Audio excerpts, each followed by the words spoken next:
A pen filled with ink, worth more than a luxury sedan, hovered over a contract. The paper it was about to touch represented $100 million, the culmination of months of negotiation that would define the future of a global empire. The man holding that pen, billionaire Richard Hartwell, was about to sign his legacy into catastrophic ruin, and the only person in the world who knew the truth was not his team of high-priced lawyers or his trusted board members. It was the waitress, the invisible woman refilling his water glass, who was about to risk everything on a single whispered warning. This is not just a story about money.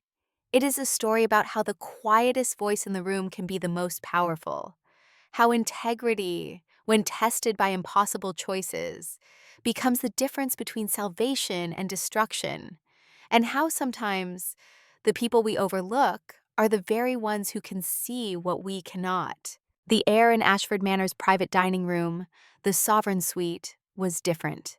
It was not just filtered, it was curated, heavy with the scent of old money, aged leather, and a faint floral hint of jasmine that probably cost more per ounce than the prime rib on the menu.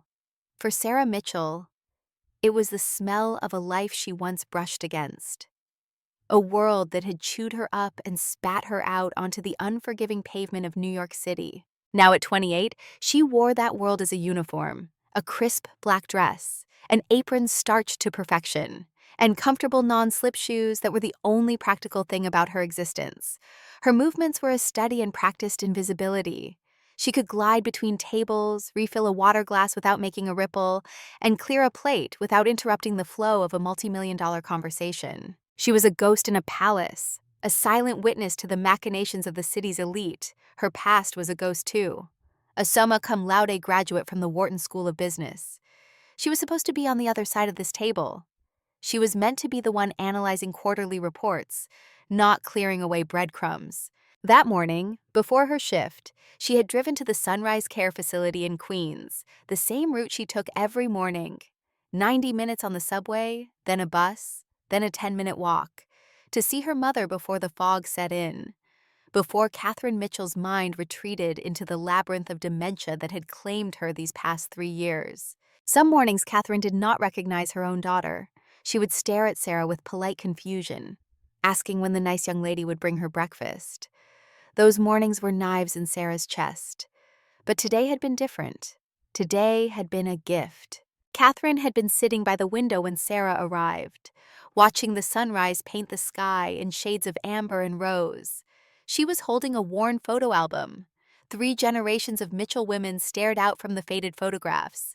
Sarah's grandmother, stern and proud in a 1950s dress, Catherine herself, young and radiant on her wedding day, and Sarah as a child, gap-toothed and grinning, before the world had taught her about loss. "You look so much like your grandmother this morning," Catherine had said, her voice clear as a bell. Same determined jaw. She had that look the day she testified against the men who tried to cheat my grandfather out of his patent. Sarah had frozen, coffee cup halfway to her lips. "I didn't know that story," she had whispered. Catherine's eyes, usually clouded, had been sharp, focused. "Because we don't talk about it. Women in our family, we swallow our voices to keep peace. Your grandmother spoke up once, got called hysterical, emotional, unreliable. They took the patent anyway. Your grandfather died bitter, and she died silent." Her mother's hand had gripped Sarah's with surprising strength. "I was wrong to teach your father that nice people don't make accusations. He trusted everyone because I taught him that questioning people was rude. And look where that got him." The memory of her father was a wound that never quite healed. Thomas Mitchell, brilliant machinist and trusting fool, destroyed by men in expensive suits who smiled while they lied. The company called Osiris Consulting Group had given him reports that glowed with promise. Government contracts, expansion opportunities, a future bright enough to mortgage the house, to take loans he could never repay, to bet everything on a dream that turned out to be smoke. 6 months after he signed those papers, the dream evaporated. The government contracts were fiction. The equipment he bought was worthless. The money vanished into offshore accounts that left no trace. And Thomas Mitchell, who had built a small aerospace parts company from nothing, who had employed 50 families and took pride in every precision machined component, could not survive the shame. Sarah had found him on a Tuesday morning, the bathroom floor, an empty bottle of pain medication, a note that read, "I trusted the wrong people. I'm sorry I wasn't smarter." She was 24 years old, fresh out of Wharton with a job offer from a top investment firm. She quit the next day. Her mother needed care. The medical bills from her father's stroke before the final act were crushing. The funeral expenses, the nursing home costs, as Catherine's mind began to fracture under the weight of grief and guilt. So Sarah Mitchell, who was supposed to be analyzing corporate acquisitions, started carrying trays instead. 3 years of invisible labor, 3 years of being furniture that moved and spoke only when spoken to. 3 years of watching powerful people make deals while she refilled their wine glasses. But her mother's words that morning had planted something, a seed of defiance. "Promise me something, Sarah," Catherine had said, her lucid moment fading but her intensity undiminished. "If you ever see what I saw, good people being led to slaughter, don't stay quiet like I did. Use your voice, even if it costs you everything, especially if it costs you everything." After leaving her mother, Sarah had walked through the adjacent cemetery on her way to the parking lot. It was a shortcut she took sometimes when she was running late. The headstones were old, some dating back a century. Oak trees provided shade. Morning dew still clung to the grass. She was halfway through when a particular grave caught her eye. Fresh flowers, recently placed. The headstone was newer than the others around it. Black granite, elegant, simple. Eleanor Hartwell, beloved wife and partner. She spoke truth to power, and power had no choice but to listen. Sarah stopped. The name was familiar. Eleanor Hartwell. She had read about her death 8 months ago. The tech world had mourned.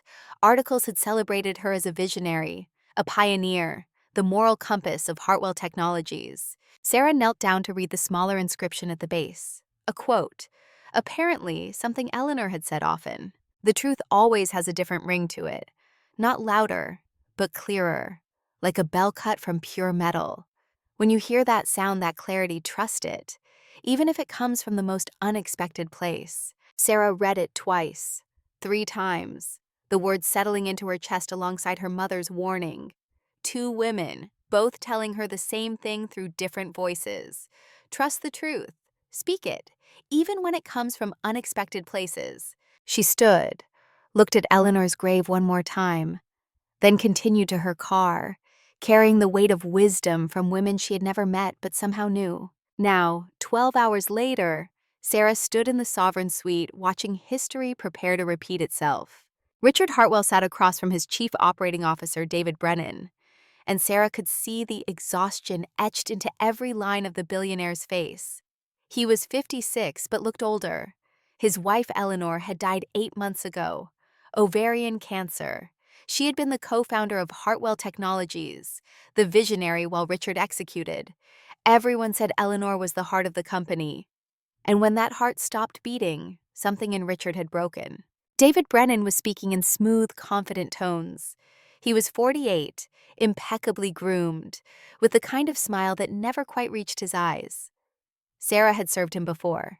He was the type who snapped his fingers at waitstaff, who never said please or thank you, who treated service workers like they were part of the furniture. And with Helios Sustainable Ventures, David was saying, we're not just investing, Richard, we're cornering the future. Their proprietary desalination technology is a game changer. We get in on the ground floor with a $100 million Series A, and we own the water of tomorrow. Sarah moved silently to refill Richard Hartwell's glass. He barely registered her presence, his gaze fixed on the sleek leather-bound contract resting in the center of the table. But Sarah's mind, trained for years to analyze and dissect, could not help but catch the buzzwords. Proprietary, game changer, ground floor. They were the same siren songs that had lured her father to his ruin. She noticed the details others missed, the slight tremor in Richard's hand as he reached for his glass, the way David Brennan's eyes were not on his grieving boss, but on the contract. His gaze filled with a hungry, possessive gleam. It was the look of a wolf convincing the shepherd he was just another sheepdog. Sarah felt a prickle of unease, a cold dread that had nothing to do with the room's aggressive air conditioning. She was just a waitress. Her job was to serve, smile, and disappear. But the analyst inside her, the Wharton graduate who had memorized case studies of corporate fraud, was stirring. The ghost of her past was whispering warnings she could not afford to ignore. The meal progressed like a carefully choreographed performance. Course after course arrived, masterpieces of culinary art that were barely touched by the men at the table. For them, the food was a prop. The real feast was the $100 million contract lying in wait. Sarah continued her silent ballet, clearing plates, replacing silverware, her senses on high alert. With every trip to the table, she collected fragments of the conversation, piecing them together like shards of broken glass. Their projections are aggressive, Richard murmured, his voice raspy with disuse. He traced a finger over the cover of the portfolio. Eleanor always said to be wary of numbers that look too perfect. David chuckled. The sound was smooth, too reassuring. And she was right, Richard. But this is different. This isn't some vaporware startup. We've done our due diligence, the financials are solid, the patents are pending. The team from Helios, they're visionaries. Due diligence. The phrase echoed in Sarah's mind.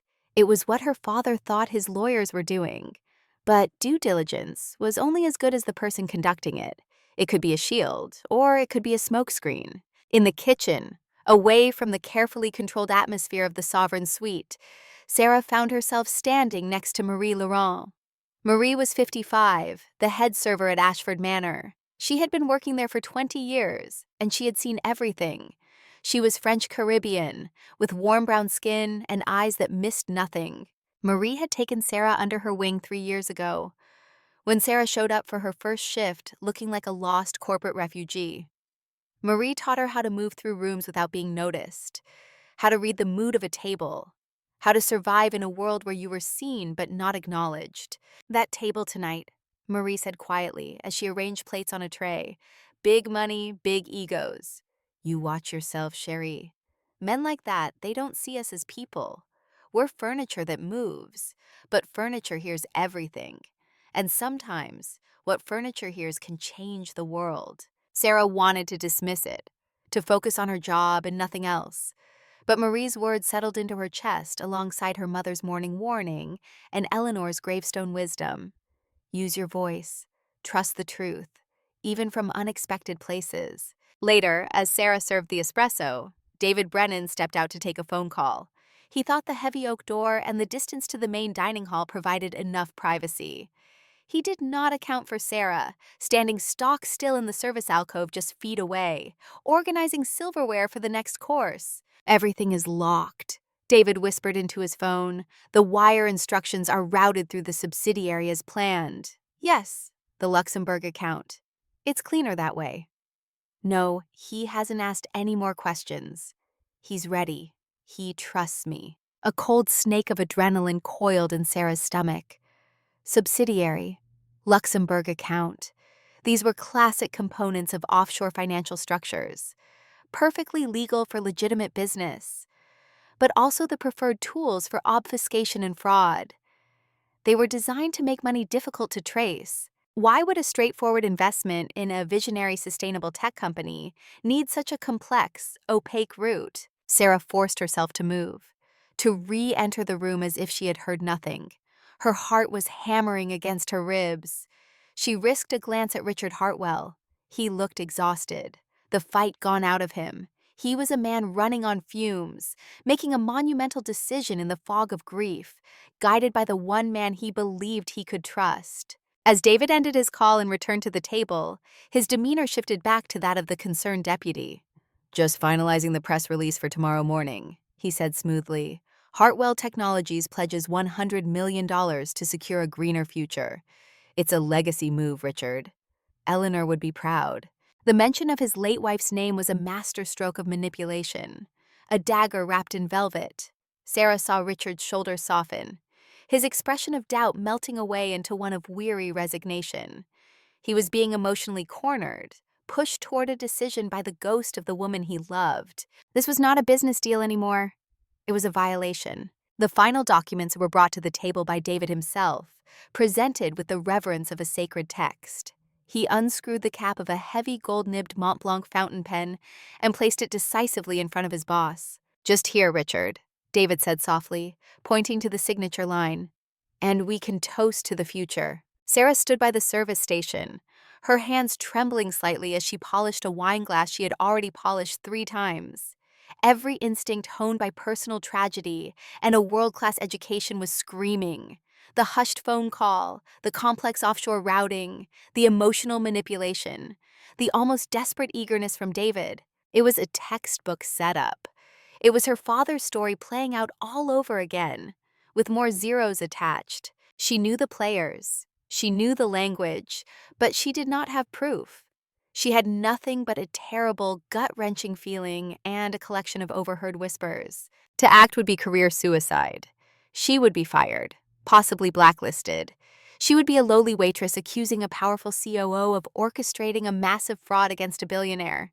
It was insane. But then she looked at Richard's face, at the profound sadness in his eyes, and she did not see a titan of industry. She saw her father, trusting, vulnerable, walking straight into a perfectly laid trap. The moment hung suspended in the silent, jasmine-scented air. The Mont Blanc pen lay next to Richard Hartwell's hand. A sleek black scepter of power. The $100 million contract was a stark white field, waiting to be sealed with a signature. For Richard, it was the end of a long, arduous process. For David, it was the brink of victory. For Sarah, it was a countdown to disaster. She needed an excuse to get closer. One last chance to see something, anything, that could turn her gut feeling into fact. Her eyes darted around the room and landed on the nearly empty bottle of San Pellegrino on the table. It was her duty, her cover. With a practiced, steady hand she did not feel, she picked up a fresh chilled bottle and a clean napkin.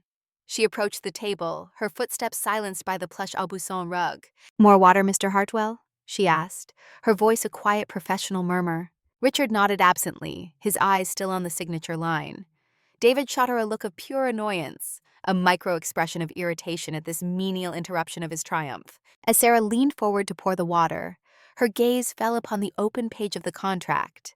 It was dense with legal text, but her eyes, trained for years to scan documents for keywords and anomalies, moved with practiced speed. She saw the names: Hartwell Technologies, Helios Sustainable Ventures.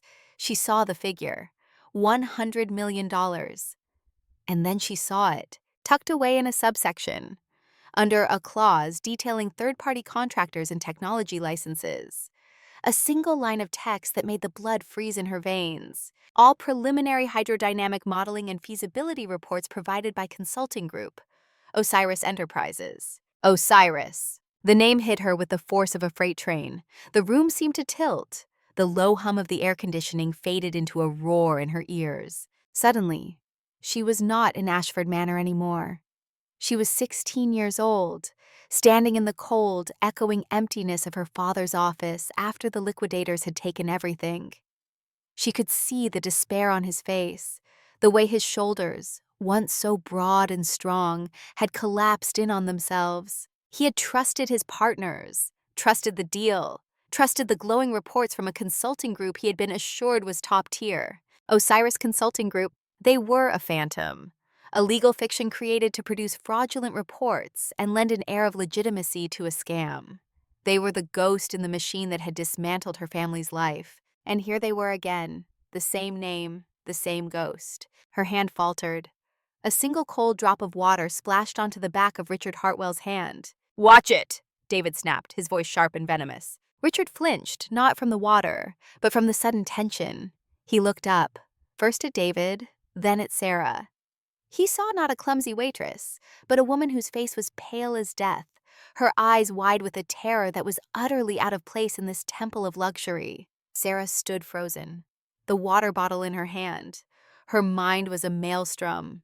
It could not be a coincidence. A boutique fraudulent entity like that, a name chosen for its biblical stain of betrayal, would not appear in 2 separate massive deals by chance. It was a signature, a calling card for a specific brand of high-level corporate crime. This meant Helios Sustainable Ventures was not just a bad investment.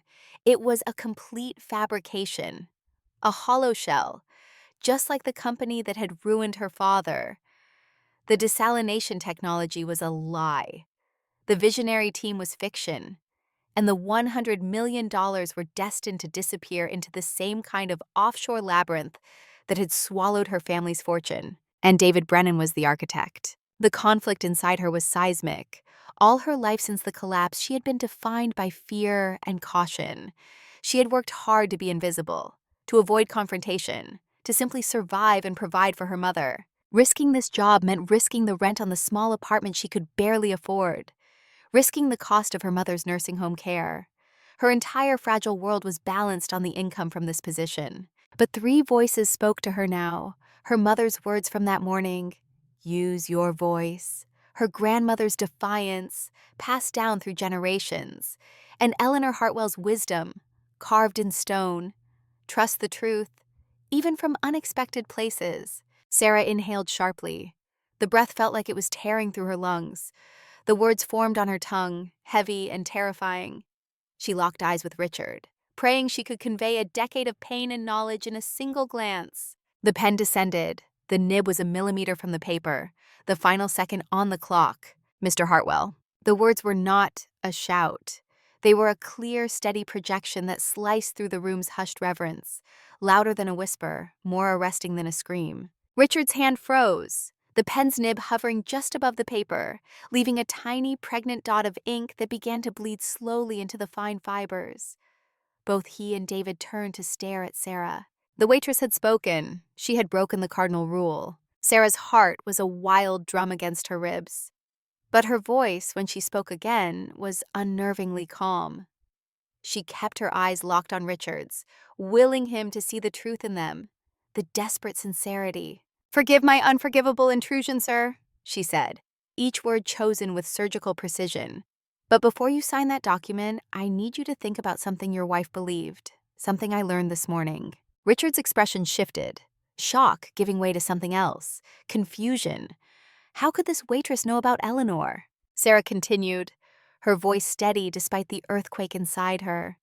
"I visited my mother at Sunrise Care this morning, the facility next to Woodlawn Cemetery. After my visit, I walked through the cemetery. I saw your wife's grave. I read her inscription." The room was frozen. David's face had gone rigid. "Your wife's words said that truth has a different ring to it, a clarity, that it can come from unexpected places." Sarah paused, letting the weight settle. "I am an unexpected place, Mr. Hartwell.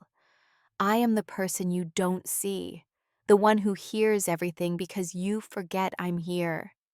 And what I've heard tonight, and what I see in that contract, has that ring, that clarity your wife spoke of. Clarity, your wife."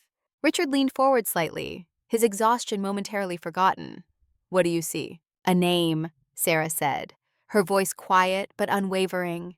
"Osiris Consulting Group, the same company that destroyed my family 4 years ago with fraudulent reports and phantom contracts. The same ghost that's in your contract right now." The words landed in the room like a stone dropped into still water. David Brennan's reaction was immediate. His face drained of color. For just a fraction of a second, his carefully constructed mask slipped. Pure animal panic flashed in his eyes. It was the look of a man whose meticulously built world had just been shattered by a wrecking ball. He recovered almost instantly, his fury returning twofold to cover his fear. "This is outrageous!" he boomed, stepping between Sarah and Richard. "She is nobody, a deranged employee. I have no idea what she's talking about." But Richard raised his hand. A small gesture, but absolute in its authority. "Wait." One word, spoken quietly. But it stopped David mid-rant. It stopped the room. It stopped time. Richard's eyes had not left Sarah's face. In her terror, he saw something else. A conviction that could not be faked. A clarity that cut through the fog of his grief. He thought of Eleanor, of her wisdom, of the words carved on her headstone that this waitress had somehow found and understood. Trust the truth, even from unexpected places. He thought of the numbers that had looked too perfect, the deal that had felt too urgent, the way David had used Eleanor's name like a weapon to push him toward this moment. And he thought of this woman, this waitress who had just risked everything to deliver a warning she had no obligation to give. "David," Richard said, his voice dangerously soft. "Get me the file on Osiris Consulting Group. The full file. Right now." David's mouth opened, closed. No words came out. The wolf had been exposed, and he knew it. "Julian, this is absurd," he finally managed. "We can't let some waitress derail a $100 million strategic investment because of a paranoid fantasy about her father." Richard stood, slowly, deliberately. The grief-stricken widower was gone. In his place stood the man who had built a $15 billion empire from a garage startup. His voice was steel wrapped in ice. "Then you should have no problem providing the file." He turned to Sarah, looked at her, really looked at her, for the first time since she had started serving his table hours ago. "Miss," he said gently, "what is your name?" "Sarah Mitchell, sir." "Miss Mitchell, will you please wait in the manager's office? I need to speak with you shortly." Then to David, with no warmth at all, "Get me that file, or I call our general counsel and security. Your choice." David's hands were shaking. He knew the game was over. All he could do now was watch the pieces fall. As Sarah turned to leave, escorted by Jean-Luc, the restaurant's maitre d', she caught a glimpse of Marie standing in the doorway to the service hallway. The older woman's eyes were filled with tears, but she was smiling, and she was nodding. "You spoke, chérie," Marie whispered as Sarah passed. "You used your voice." In the small office where they placed her, Sarah sat in a worn leather chair, her hands shaking with the aftershock of adrenaline. She had either saved a man's empire or just destroyed her own life. There was no middle ground. The minutes ticked by, 15, 20, 30. And then the door opened. But it was not security coming to escort her out. It was Richard Hartwell. And behind him, a sharp-eyed woman in an elegant suit carrying a tablet. "Miss Mitchell," Richard said, his voice heavy with something Sarah could not quite identify. "I'd like you to meet Evelyn Price. She's the lead investigator with Kroll Associates. I keep them on retainer for situations exactly like this." He sat down across from her, the billionaire and the waitress, eye to eye. "I need you to tell me everything you know about Osiris Consulting Group.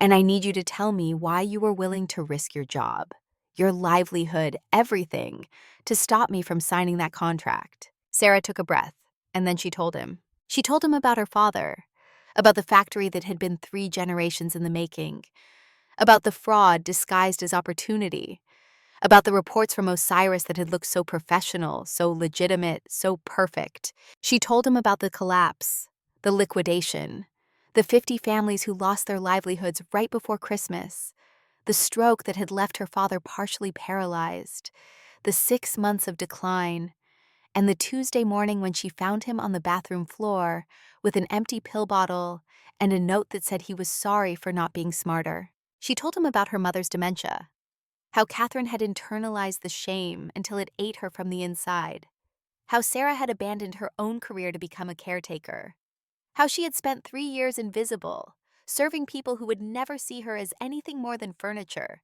And she told him about that morning, about her mother's rare moment of clarity, about the warning to use her voice, about seeing Eleanor's grave and reading the inscription, about 3 generations of women who had been taught to stay silent, and the cost of that silence. When she was done, the room was quiet. Evelyn Price was typing notes on her tablet. Richard's face was unreadable. Finally, he spoke. "Everything you said was true," he said quietly. "The investigator here has already begun preliminary work. Helios Sustainable Ventures is a shell company. The technology is fraudulent. The founders are fabrications. And Osiris Consulting Group is exactly what you said it was. A ghost that's been haunting corporate deals for over a decade." He paused, looked at her with something like wonder. David orchestrated the entire thing. He was going to steal $100 million and disappear. And you, a waitress serving water, saw what an entire team of lawyers and analysts missed. Because for you, it wasn't just business, it was personal. Sarah felt tears prick her eyes. She blinked them back. "Mr. Hartwell, I'm sorry I interrupted your dinner. I know I'll lose my job. But I couldn't watch it happen again. Not when I knew, not when I could have stopped it." Richard shook his head slowly. "Miss Mitchell, you're not losing your job. You're getting a new one." He leaned forward. "I am going to create a position. Chief Ethics Officer. Your job will be to question everything, every deal, every contract, every decision. To be the voice that says wait, to speak on behalf of the people who can't speak for themselves. And you will report directly to me, no one else. Sarah stared at him, unable to process the words. I can offer you $250,000, equity, and something else. The power to say no to anyone, including me. The power to stop signings, to demand answers, to make sure what happened to your family never happens to another. He extended his hand. What do you say, Miss Mitchell? Sarah looked at his hand, at this man who had just lost a $100 million fraud because he had chosen to listen.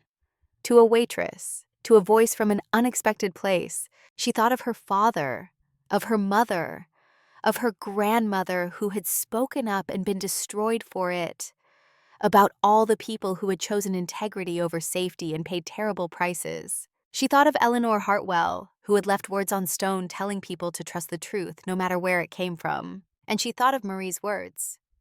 You used your voice. Sarah took his hand. Her grip was firm, confident. I accept, Mr. Hartwell, but I have conditions.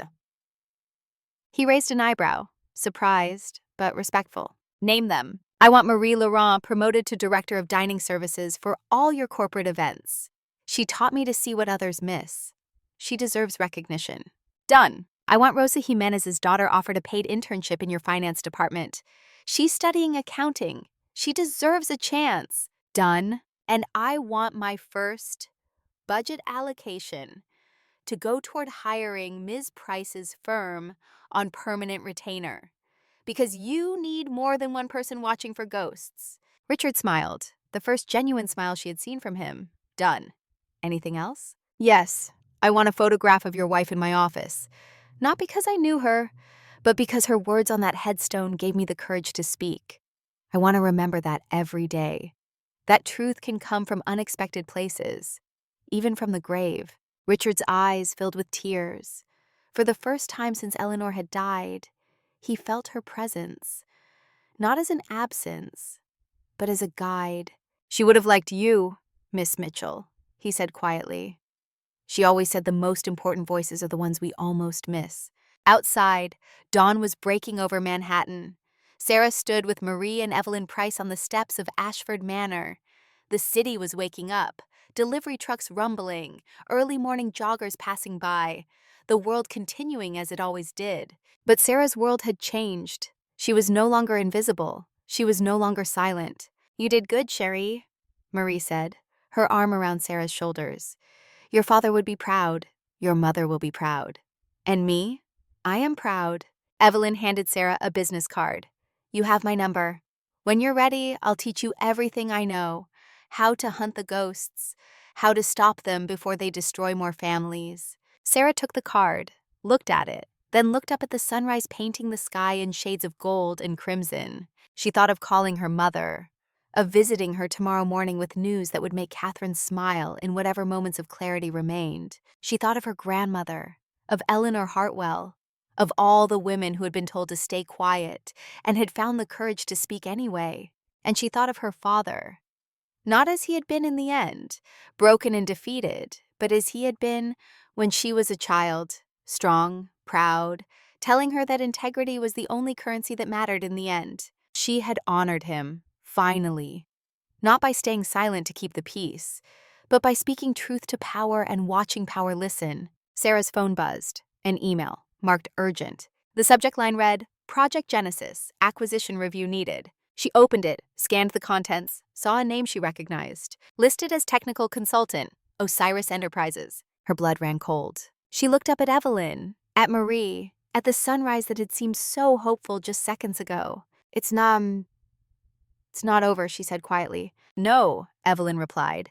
It never is. But now you know how to fight, and you're not alone. Marie squeezed her shoulder. We never were, Cherie. We just didn't know it yet. And as the sun rose over Manhattan, Sarah Mitchell understood that she had not just saved one man's fortune. She had found her purpose, her voice, her place in a war that had been going on long before she arrived and would continue long after. But now, she was no longer a ghost watching from the sidelines. She was a warrior, armed with knowledge, integrity, and the wisdom of women who had come before. The real work was just beginning. Monday morning arrived not with triumph, but with the weight of impossible expectations. Sarah Mitchell stood before the mirror in her small Queens apartment, staring at a reflection she barely recognized. The charcoal gray suit she had bought 2 years ago for job interviews that never materialized hung on her frame like borrowed armor. It felt foreign, stiff, like wearing the clothes of someone she used to be but could no longer claim. For 3 years, her uniform had been a shield. Black dress, white apron, the costume of invisibility that allowed her to move through spaces without being seen, without being challenged, without being expected to be anything more than competent at carrying trays and refilling glasses. But today was different. Today, she would walk into Hartwell Technologies Tower as something else entirely. Chief Ethics Officer.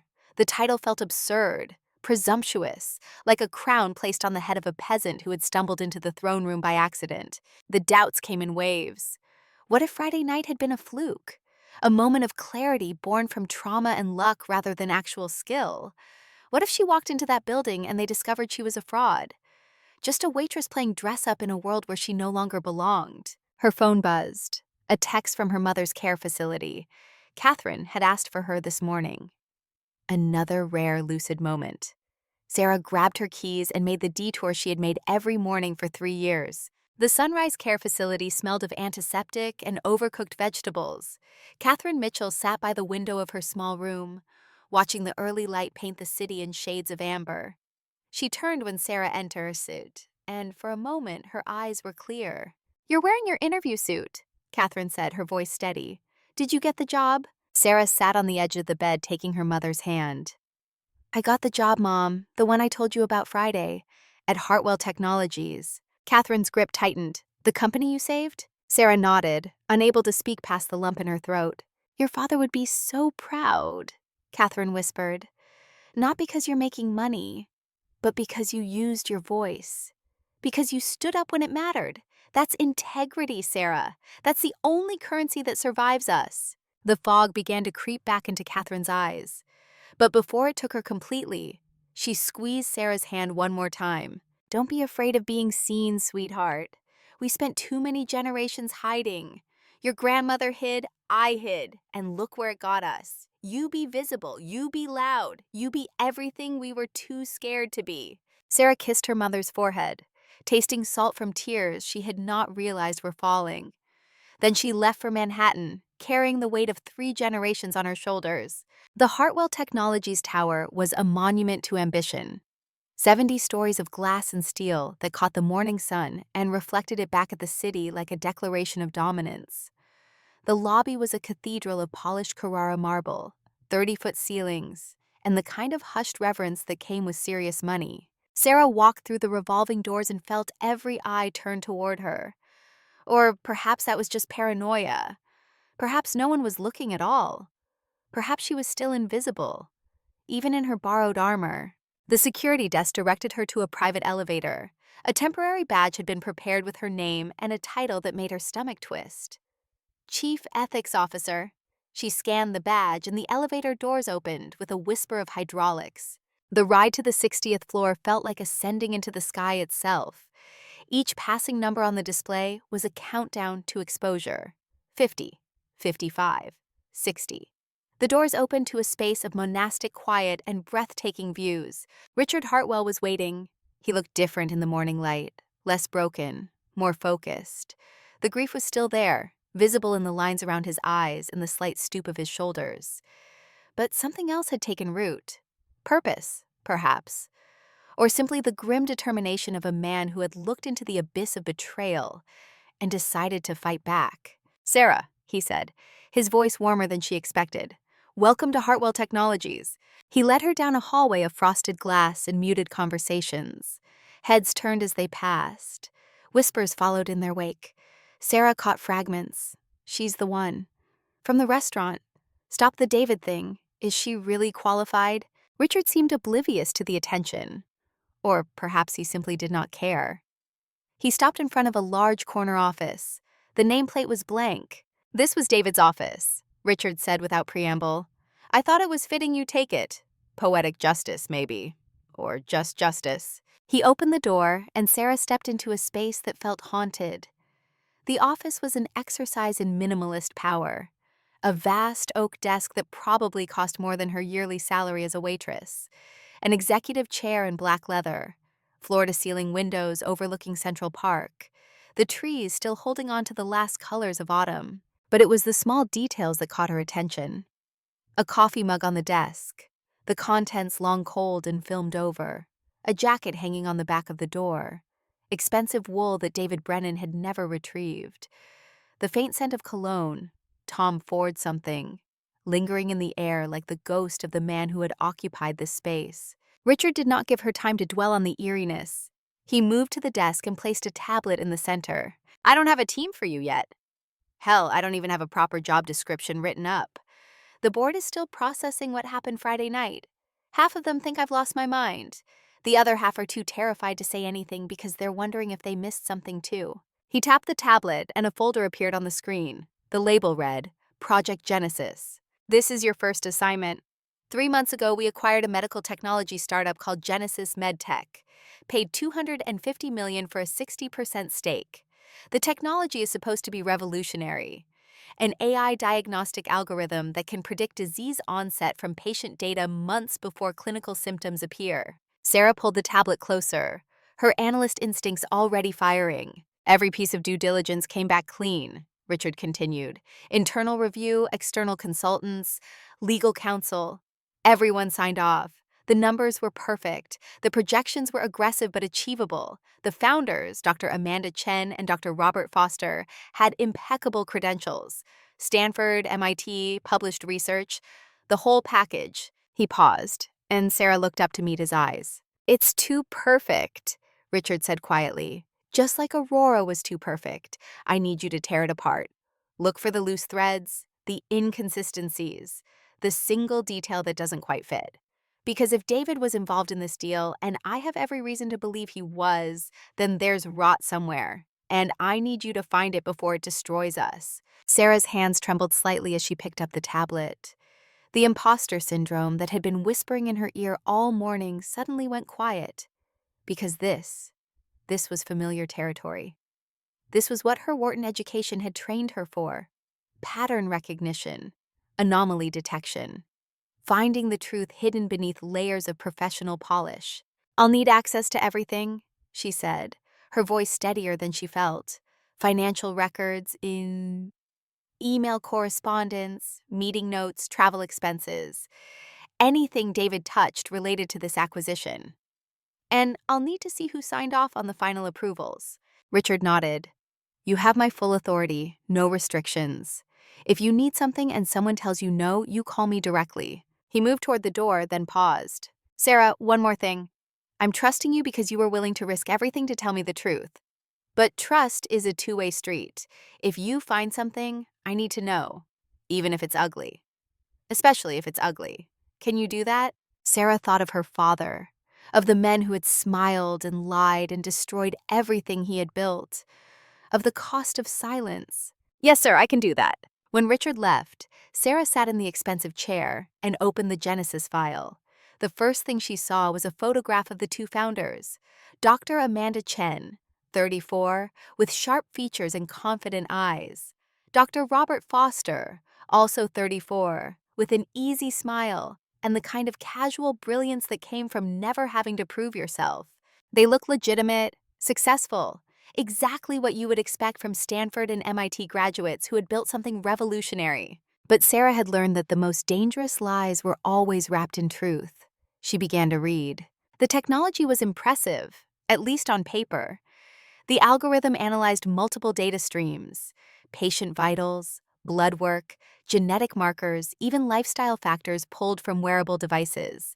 It claimed to identify disease patterns months before traditional diagnostics could catch them. The potential applications were staggering: early cancer detection, cardiovascular disease prevention, diabetes management before the damage became irreversible. The financials looked solid.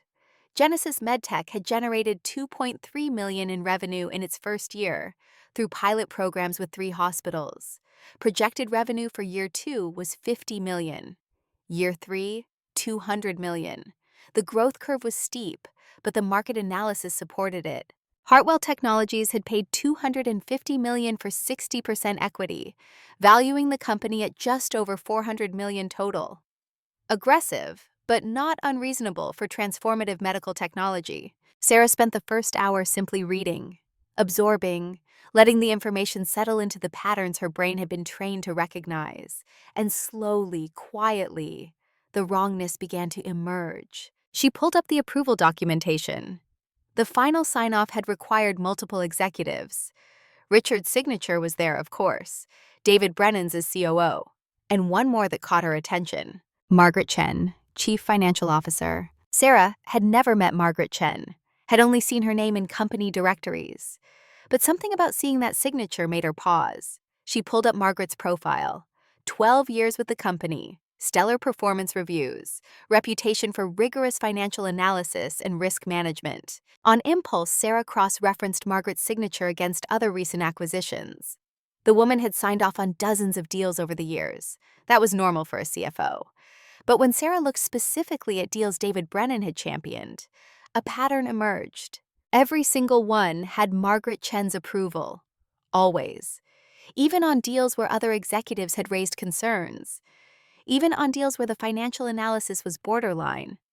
Margaret's signature was there, greenlighting David's initiatives. Sarah made a note, filed it away. It could mean nothing. CFOs and COOs worked together on acquisitions. But it was a thread, a loose end worth pulling. She returned to the Genesis analysis. The patent for the diagnostic algorithm had been filed 6 months before the acquisition. But AI algorithms were not built in 6 months. They required years of development, training data, iterative testing. Where was the research and development history before the patent filing? Sarah pulled up the founders' LinkedIn profiles. Dr. Amanda Chen's account had been created 13 months ago. Before that, no digital footprint, no social media presence, no conference presentations.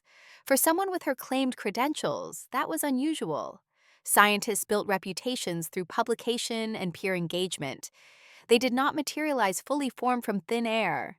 Dr. Robert Foster's profile was similar. Recent creation. No historical posts, no network of colleagues or collaborators that you would expect from someone who had spent years at MIT and Google. Sarah picked up her phone and called the number Richard had given her.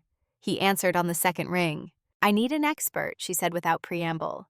"Someone who understands medical AI.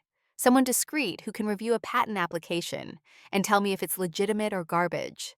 There was a pause. Then Richard's voice came back, measured. "I know someone. Dr. Lisa Yamamoto at Stanford. She's advised the FDA on diagnostic algorithms. I'll make the introduction." 2 hours later, Sarah was on a video call with a woman whose credentials made her head spin. Dr. Yamamoto was 53, with steel gray hair and eyes that missed nothing.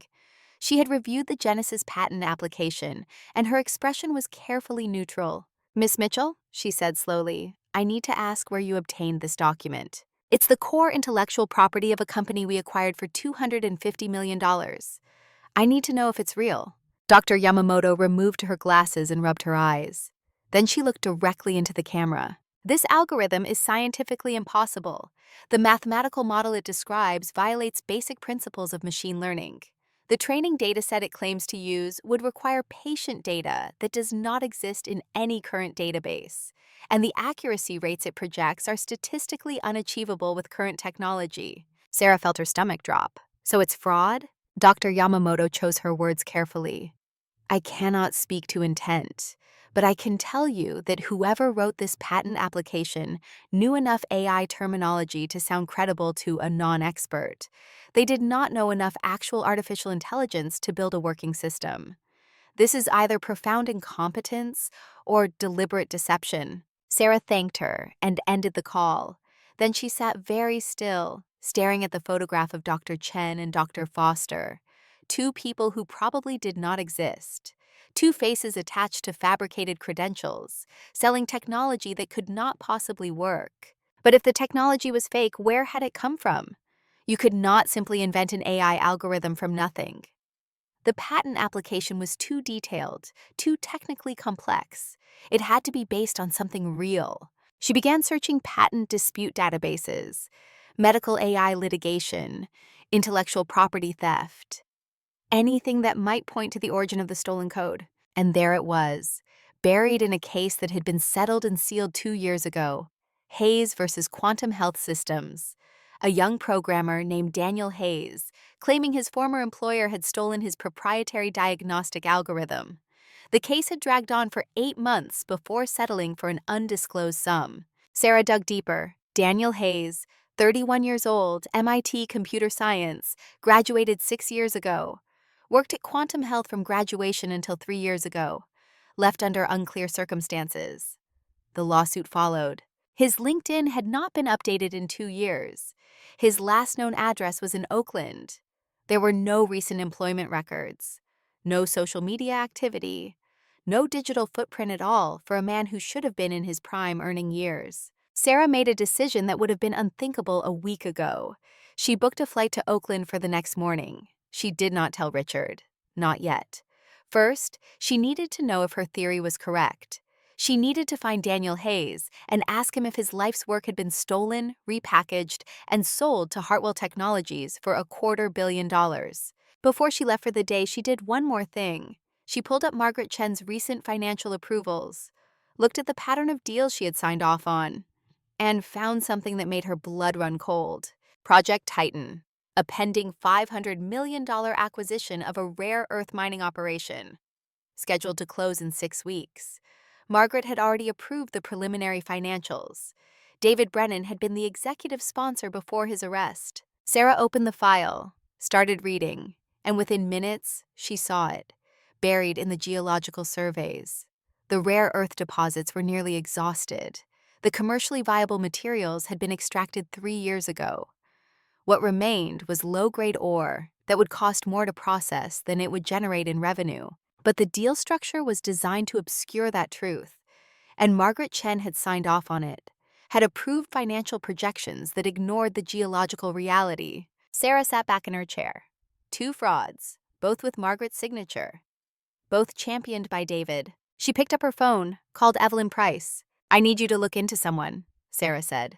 "Margaret Chen, CFO of Hartwell Technologies. I think she might have been David Brennan's partner." The flight to Oakland gave her time to think, time to second guess, time to wonder if she was chasing shadows. But the pattern was too familiar, too reminiscent of what had happened to her father. Sophisticated fraud did not just steal money, it stole genius. It took the work of brilliant, trusting people and turned it into profit for those who contributed nothing but deception. The address she had for Daniel Hayes was in a part of Oakland that GPS seemed reluctant to navigate. The apartment building was exactly as depressing as she had imagined. Peeling paint, broken security door, the smell of mildew and desperation that came from too many people living in too little space with too few options. Sarah climbed the stairs to apartment 2B and knocked. There was no answer. She knocked again, harder this time. A voice came from inside, thin and suspicious. "Who is it?" "Mr. Hayes, my name is Sarah Mitchell. I'm with Hartwell Technologies. I need to talk to you about your diagnostic algorithm, the one that was stolen from you." Silence. Long enough that Sarah thought he might not answer. Then the door opened, held by a chain that looked like it would snap if you breathed on it wrong. Daniel Hayes was not what she expected. 31 years old, but looking 40. Gaunt, hollow-eyed, unshaven stubble that had passed unkempt and arrived at deliberate neglect. He wore a stained hoodie and sweatpants that had given up on elasticity. The apartment behind him was dark, curtains drawn against the late morning sun. "Hartwell Technologies?" His voice was bitter, rough. "You're the ones who bought it. Congratulations, you paid $250 million for my life's work. I got $50,000 and a non-disclosure agreement that will put me in prison if I talk about it." Sarah held up her hands in a gesture of peace. "The NDA was with Quantum Health, not with us, and I'm not here to enforce anything. I'm here because I think you and my company were both victims of the same fraud." She handed him a folder through the gap in the door. Genesis acquisition documents, patent filing, financial trails, everything she had compiled. Daniel took the folder with trembling hands. He opened it, started reading, and Sarah watched as his face cycled through confusion, recognition, and then pure rage. "This is my code," he said, his voice shaking. This is my algorithm. They just changed variable names and added wrapper functions. But this is mine. 3 years of my life, 3 years of 80-hour weeks. I proved that you could train a machine learning model on comprehensive patient data and predict disease emergence before clinical onset. He looked up at her, and the pain in his eyes was so raw it was hard to meet his gaze. Quantum Health fired me, said the code was theirs because I had used company computers to compile it. But the algorithm itself, the core logic, I designed that on paper, in my apartment, on my own time. They buried it because it threatened their existing diagnostic products. I couldn't afford to keep fighting. The legal bills were crushing me, so I settled for pennies and signed my life away. He sat down heavily on a chair just inside the doorway, still holding the folder. And now you're telling me someone took it, repackaged it, and sold it to you for $250 million? Not someone, Sarah said quietly. A specific someone. Our former COO, David Brennan. He orchestrated this. He's done it before. To my family, to others. This is what he does. He finds vulnerable people with valuable assets, and he destroys them to profit. She told him about her father, about Osiris Consulting Group, about Aurora and the fraud she had stopped just days ago, about the pattern that was becoming impossible to ignore. Daniel listened, and something shifted in his broken expression. A flicker of something that might have been hope or might have been anger, perhaps both. If your COO set this up, and Genesis is a fraud, then the algorithm isn't actually being used to help people. Those hospital pilot programs are fake too? Sarah nodded. I haven't verified yet, but I would bet everything on it. Daniel stood abruptly, pacing the small space. His hands were shaking. I tried to kill myself last month, he said, his voice flat. Matter of fact, had the pills in my hand. Same thing your father did, because I couldn't live with the fact that my work, something that could save millions of lives, was buried by corporate greed. I thought I was the only one who would ever know what that algorithm could do. He turned to face her, and his eyes were wet. But if it's out there, even in a fraud, that means the code still exists. And if your company bought it, maybe there's a chance to actually use it for what it was meant for, to save lives instead of destroy them. Sarah felt the weight of responsibility settle on her shoulders. Mr. Hayes, I can't undo what was done to you, but I can promise you this. If your algorithm is real, if it works the way you designed it, Hartwell Technologies will make sure it sees the light of day, under your name, with you getting the credit and compensation you deserve. She paused. But I need your help. I need you to come back to New York with me. Help me prove that Genesis is a fraud and that you're the real creator. Will you do that? Daniel Hayes looked at her, seeing someone who understood, someone who had lost everything to the same system. Someone offering not charity, but partnership, a chance at redemption. When do we leave? He asked. Kate. They flew back to New York that evening. Sarah spent the flight compiling her findings into a report that would either vindicate her instincts or expose her as a paranoid amateur. She chose to believe in the former. By the time they landed at JFK, she had a 47-page document that laid out the entire fraud, timeline, evidence, connections. The ghost law firm that had filed the patent, the fabricated founders, the stolen algorithm, the financial trail that led back to David Brennan through a web of shell companies and offshore accounts. And at the bottom of the report, a single line that made everything click into place. Final financial approval. Margaret Chen, CFO. It was Wednesday morning when she walked into Richard's office with Daniel Hayes at her side. Richard looked up from his desk, surprise crossing his features at the unexpected companion. Mr. Hartwell, Sarah said, her voice steady. This is Daniel Hayes. He's the actual creator of the Genesis algorithm, and I need to show you something. She placed the tablet on his desk with the report loaded. Richard read in silence. Sarah watched his face harden with each page.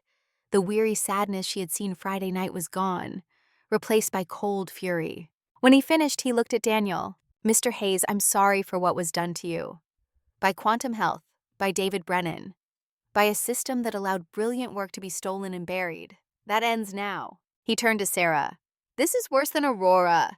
David didn't just try to steal money. He stole human potential. He took work that could save lives and turned it into a commodity for fraud. Richard stood and walked to the window, looking out at the city below. He was silent for a long moment. When he spoke, his voice was quiet but absolute. I could bury this.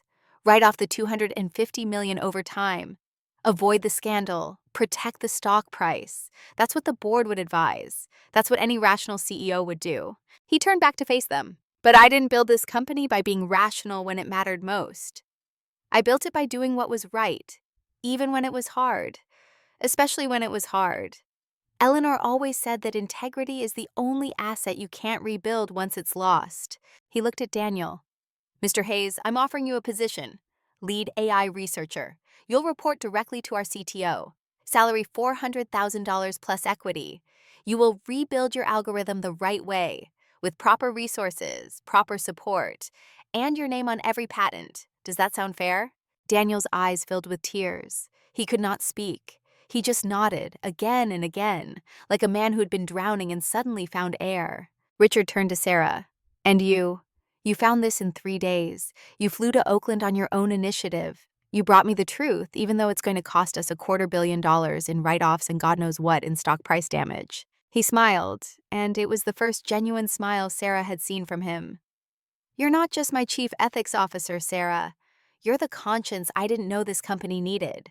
Don't ever stop doing exactly what you're doing. But there's one more thing, Sarah said, her voice quiet, serious. Margaret Chen, your CFO. She signed off on Genesis. And she signed off on another deal, Project Titan. $500 million, same patterns, same fraud indicators. I think David wasn't working alone. Richard's smile faded. Show me everything. The press release went out Thursday morning. Hartwell Technologies announced that the Genesis MedTech acquisition had been based on fraudulent due diligence. The founders were fabrications. The technology had been stolen intellectual property.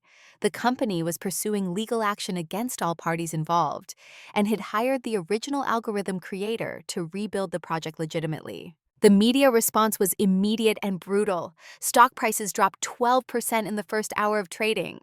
Business news networks ran speculative pieces about leadership instability. Shareholders filed lawsuits. Employees panicked. But Richard stood firm. He called an emergency board meeting and delivered a speech that Sarah would remember for the rest of her life. Yes, we were defrauded, he said to the assembled directors. Yes, our stock is down. Yes, this is embarrassing and expensive and painful. But here's what we're not going to do. We're not going to cover it up. We're not going to bury the truth to protect our quarterly earnings. He looked around the table, meeting each person's eyes. David Brennan operated in the shadows. He relied on our willingness to look the other way as long as the numbers looked good. That ends now. This company was built on a principle. Technology should serve humanity, and companies should serve truth. If we abandon that to protect our stock price, we don't just lose money. We lose everything that made us worth building in the first place. The vote was 8-3 to support Richard's decision. It was closer than Sarah would have liked, but it was enough.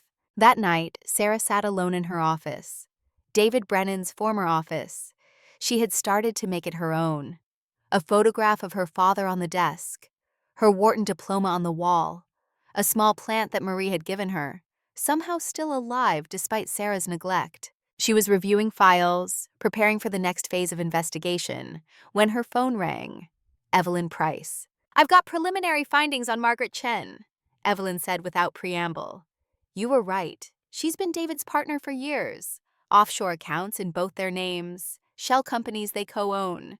The Titan deal was supposed to be their final score, $500 million split between them. Sarah felt her blood run cold. Is she still at the company? Yes. And the Titan payment is scheduled to transfer in 3 weeks. $96 million as the initial installment. Then we have 3 weeks to catch her, Sarah said. Can you help? Evelyn's voice was grim. Already mobilizing my team. We're going to get them all, Sarah. Every last one. Sarah hung up and sat very still. The war was not over. It was just beginning. But this time, she was not fighting alone. She had Richard's trust, Daniel's brilliance, Evelyn's expertise, and the truth as her weapon. Sarah looked at the photograph of her father on her desk, at her Wharton diploma on the wall, at the small plant from Marie that had somehow survived. She thought about Richard's offer, about what it would mean to continue this fight. To hunt ghosts not just once, but as a career, a calling, a purpose. And she thought about her mother's words. use your voice, fight for what's right, never back down. The decision was already made, had been made the moment she spoke in the sovereign suite. This was who she was now. This was what she did.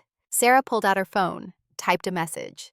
Evelyn, I'm in. Let's catch them all. She hit send, then turned back to her computer, started planning. Somewhere in the building, Margaret Chen was probably sleeping peacefully, confident in her deception, certain she had gotten away with it. She was wrong, and by the time the sun rose, she would know it. Sarah Mitchell, the waitress who had become a warrior, was coming for her, and this time there would be no escape. The ghosts would not hunt themselves, and tomorrow was already here. The city never truly slept, but at 3 in the morning, Manhattan came as close as it ever would. Sarah Mitchell sat in her office on the 60th floor of Hartwell Technologies Tower, watching the streets below transform into rivers of yellow taxi lights and delivery trucks making their nocturnal rounds. The cleaning crew had finished 2 hours ago. The building was empty except for the security guards rotating through their stations, and one woman who could not let herself stop working. The USB drive sat on her desk like a live grenade, its contents displayed across 3 monitors in damning detail.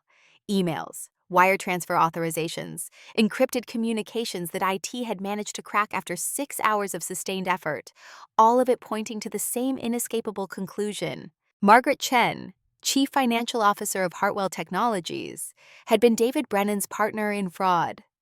Not just an accomplice, an equal architect of the conspiracy that had nearly destroyed the company Richard Hartwell had spent 3 decades building. Sarah had spent the past 4 hours reconstructing the timeline.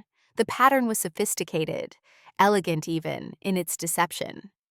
While David had handled the external relationships and the theatrical aspects of the fraud, Margaret had worked the internal machinery, manipulating financial reviews, steering due diligence teams toward predetermined conclusions, ensuring that every red flag was either buried or reframed as acceptable risk. Project Titan was supposed to be their masterpiece, a $500 million acquisition of a rare earth mining operation in Wyoming. The materials were critical for advanced battery technology, electric vehicles, renewable energy storage. On paper, it was exactly the kind of strategic investment that would position Hartwell Technologies for the next decade of clean energy dominance. In reality, it was another elaborately constructed fiction. The mining operation existed, but the rare earth deposits were nearly exhausted. Independent geological surveys buried in appendices that no one had read showed that the commercially viable materials had been extracted 3 years ago. What remained was low-grade ore that would cost more to process than it would ever generate in revenue. But the deal structure was designed to obscure that truth. The purchase price would be paid over 5 years, giving Margaret and David time to siphon the money through a network of consultancy fees, operational expenses, and management bonuses. By the time anyone realized the mine was worthless, $500 million would have vanished into offshore accounts, and the 2 architects would have disappeared into jurisdictions with no extradition treaties. David's arrest had disrupted the timeline but not destroyed the plan. Margaret was still in position, still had access to the financial controls, still had the authority to authorize the initial payment of $100 million that was scheduled to transfer in 3 weeks. Sarah's phone buzzed, a text from Richard. "Are you still in the office?" She replied, "Yes. Working on the Chen report." 3 dots appeared, disappeared, appeared again. Then, "I'm coming up." 10 minutes later, Richard Hartwell walked into her office carrying 2 cups of coffee from the all-night diner 3 blocks away. He looked like he had not slept either. His shirt was wrinkled, tie loosened, the careful grooming that usually defined him abandoned in favor of functional exhaustion. He handed her one of the cups and sat in the chair across from her desk. The same chair where Daniel Hayes had sat just days ago. The same chair where her entire life had changed. "Tell me," Richard said simply. Sarah walked him through it. Every email, every transaction, every carefully constructed layer of the fraud. She showed him how Margaret had steered the Titan acquisition through internal approvals, how she had personally selected the due diligence team, choosing analysts who were competent but not experienced enough to catch sophisticated deception, how she had buried the geological surveys in an appendix labeled Historical Comparative Analysis that looked like background research rather than critical data. Richard listened without interrupting. His face remained impassive, but Sarah could see the muscles in his jaw working, the slight tremor in his hand as he set down the coffee cup. When she finished, he was quiet for a long time. The city below continued its restless movement, oblivious to the drama playing out in this glass tower. "Margaret has been with the company for 12 years, Richard finally said. His voice was soft, almost wondering. She was employee number 47. I remember interviewing her. Eleanor and I both did. She was brilliant, sharp. Eleanor said she had the best instincts for financial risk management she had ever seen." He looked at Sarah. "How long do you think she's been stealing from us?" Sarah pulled up another file. "I went back through 7 years of acquisitions and major investments. There are at least 4 other deals with similar patterns. Inflated valuations, buried warnings, complex payment structures that create opportunities for skimming. Conservative estimate? She's been part of schemes that have cost the company somewhere between $600 million and $1 billion. Richard closed his eyes. When he opened them again, they were wet. $1 billion, he repeated. Not because we made bad business decisions, because people we trusted were robbing us blind while smiling to our faces. He stood and walked to the window. Sarah gave him space. Let him process the betrayal. "I keep thinking about Eleanor," Richard said quietly. "She hired Margaret, mentored her, believed in her. If Eleanor were alive and found out about this, it would break her heart. Not the money we can survive, but the betrayal, the violation of trust. That's what would destroy her." He turned back to Sarah. "What do we do?" Sarah had been waiting for this question. She had spent the last hour preparing her answer. "We have 2 options. First option, we confront Margaret directly, lay out the evidence, hope she cooperates and gives us information that might help us recover some of the stolen funds. It's cleaner, faster, but it gives her the chance to destroy evidence we haven't found yet. And there's always the risk she has contingencies we don't know about. And the second option? We let her think she's safe. We monitor everything she does, track every communication, watch where the money is supposed to go. We let her make the next move on Project Titan, and we catch her in the act. It takes longer. It's riskier. But we get a complete picture of the conspiracy. Everyone involved, every dollar stolen, everything." Richard considered this. "How long before the Titan payment is supposed to transfer?" 3 weeks. $96 million is the initial installment. "And you can monitor her that whole time without her knowing?" Sarah nodded. "I'll need help. IT security. Maybe Evelyn Price's firm to handle external surveillance. But yes, we can do it." Richard made his decision with the same quiet certainty he had shown in the Sovereign Suite when he told David to get the Osiris file. "We do it the right way. We get everything, everyone involved, every dollar. Then we burn it all down and rebuild from honest foundation." He extended his hand. Sarah shook it, the agreement sealed. "Do what you need to do," Richard said. "You have unlimited resources and my complete authority. Catch them all." The next 3 weeks were a masterclass in controlled paranoia. Sarah assembled a team of 5 people she could trust absolutely. Richard, Daniel Hayes, who had insights into how technical fraud was constructed.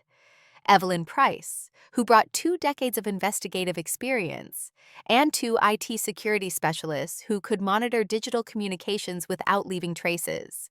They called it Operation Integrity. The name was Daniel's suggestion, and it stuck. Sarah's days fell into a rhythm of careful observation and meticulous documentation. She attended every meeting where Margaret was present, watching for tells, listening for inconsistencies. Margaret was good, exceptionally good. She gave no outward sign of stress or guilt. She participated in strategy sessions with the same sharp financial acumen that had made her invaluable. She asked intelligent questions, offered sound advice, smiled at the right moments. But Sarah knew what to look for now.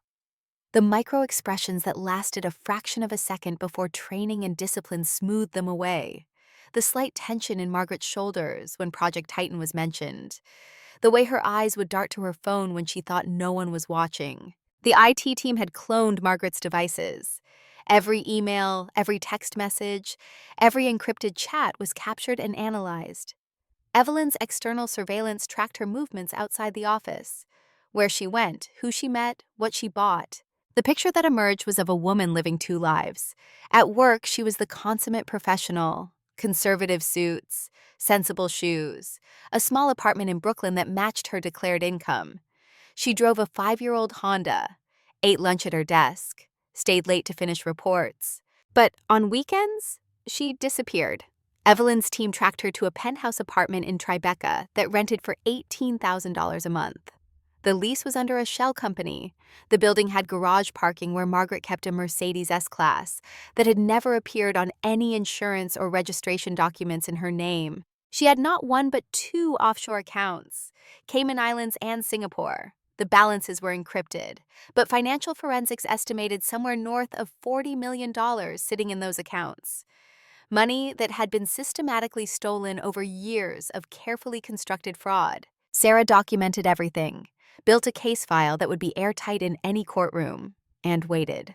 The breakthrough came on day 19. Margaret received an encrypted email from an address they had not seen before. The IT team cracked it within 4 hours. The contents were brief but damning. Final payment authorization needed by Friday. Geological reports are being questioned by secondary review team. Need to move timeline up. Confirm transfer authority. Margaret's response came 6 hours later. Transfer authorized for Thursday 2 p.m. Secondary review will be handled. Stay calm. Sarah called an emergency meeting. Richard, Daniel, and Evelyn gathered in the secure conference room they had been using for Operation Integrity planning. She's accelerating the timeline, Sarah said. Something spooked her. Maybe our investigation into Genesis made her nervous. Maybe she's just being cautious. Either way, she's going to try to move $96 million out of our accounts in 2 days. Can we stop the transfer? Richard asked. Sarah shook her head. If we block it now, she'll know we're onto her. She'll destroy evidence, disappear. We'll never get the full picture of who else is involved. So we let her steal $100 million? Richard's voice was strained. Evelyn Price leaned forward. Not exactly. We let the transfer initiate. But we've been working with federal authorities. FBI White Collar Crimes Division. The moment that money hits the intermediary account, they freeze it. Treasury gets involved. The whole network gets exposed. We don't just catch Margaret. We catch everyone. Richard looked at Sarah.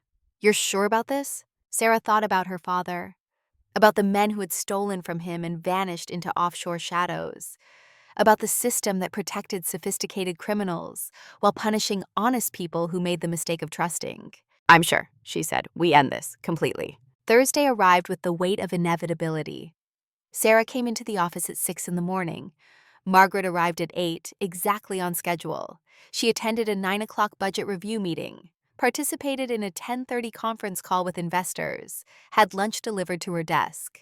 At 1:45, she logged into the financial transfer system.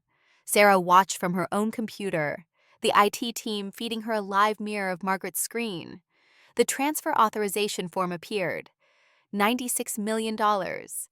Destination: an account at a bank in Zurich that existed primarily to facilitate exactly this kind of transaction. Margaret's fingers moved across the keyboard with practiced efficiency. She entered her authorization codes, added her digital signature, paused for just a moment, her cursor hovering over the submit button. Then she clicked. The transfer initiated. The system processed. $96 million began its electronic journey from Hartwell Technologies' operating account to a Swiss bank that would hold it for approximately 4 hours before dispersing it across a dozen smaller accounts in 7 countries. Except it never arrived. At 2:17, Margaret's office door opened. 2 FBI agents entered, badges displayed. Behind them, Richard Hartwell and Sarah Mitchell. Margaret looked up from her computer. Her face went through a rapid sequence of emotions: confusion, recognition, fear, and finally a kind of resigned calm. She did not ask what this was about. She did not protest or demand explanations. She simply closed her laptop, folded her hands on her desk, and waited. One of the agents began reading her rights. Margaret listened without reaction. When he finished, she looked past him to Richard. "How long have you known?" she asked. Richard's voice was quiet, sad. 3 weeks. Margaret nodded slowly. Then you have everything. The emails, the accounts, all of it. Everything, Sarah confirmed. Margaret's eyes moved to Sarah, studied her. I should have seen you coming. The waitress who stopped David. I thought that was luck. I didn't realize he had gotten sloppy, overconfident. It wasn't luck, Sarah said. It was pattern recognition. The same patterns you've been using for years. Margaret smiled. It was a strange expression. Not quite bitter, not quite amused, just tired. I was good at this, she said. Better than David. He wanted flash, drama, the big score. I was content with steady accumulation. 10 million here, 20 million there. Enough to build a comfortable future without drawing attention. Why? Richard's voice cracked on the word.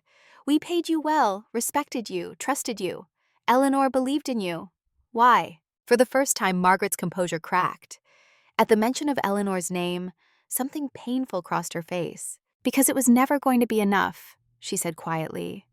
I could work here for 40 years. Be brilliant, be loyal, be everything you wanted. And I would retire with a pension and a gold watch, and the knowledge that I had made you billions while I got a salary. She looked at Richard with something like defiance.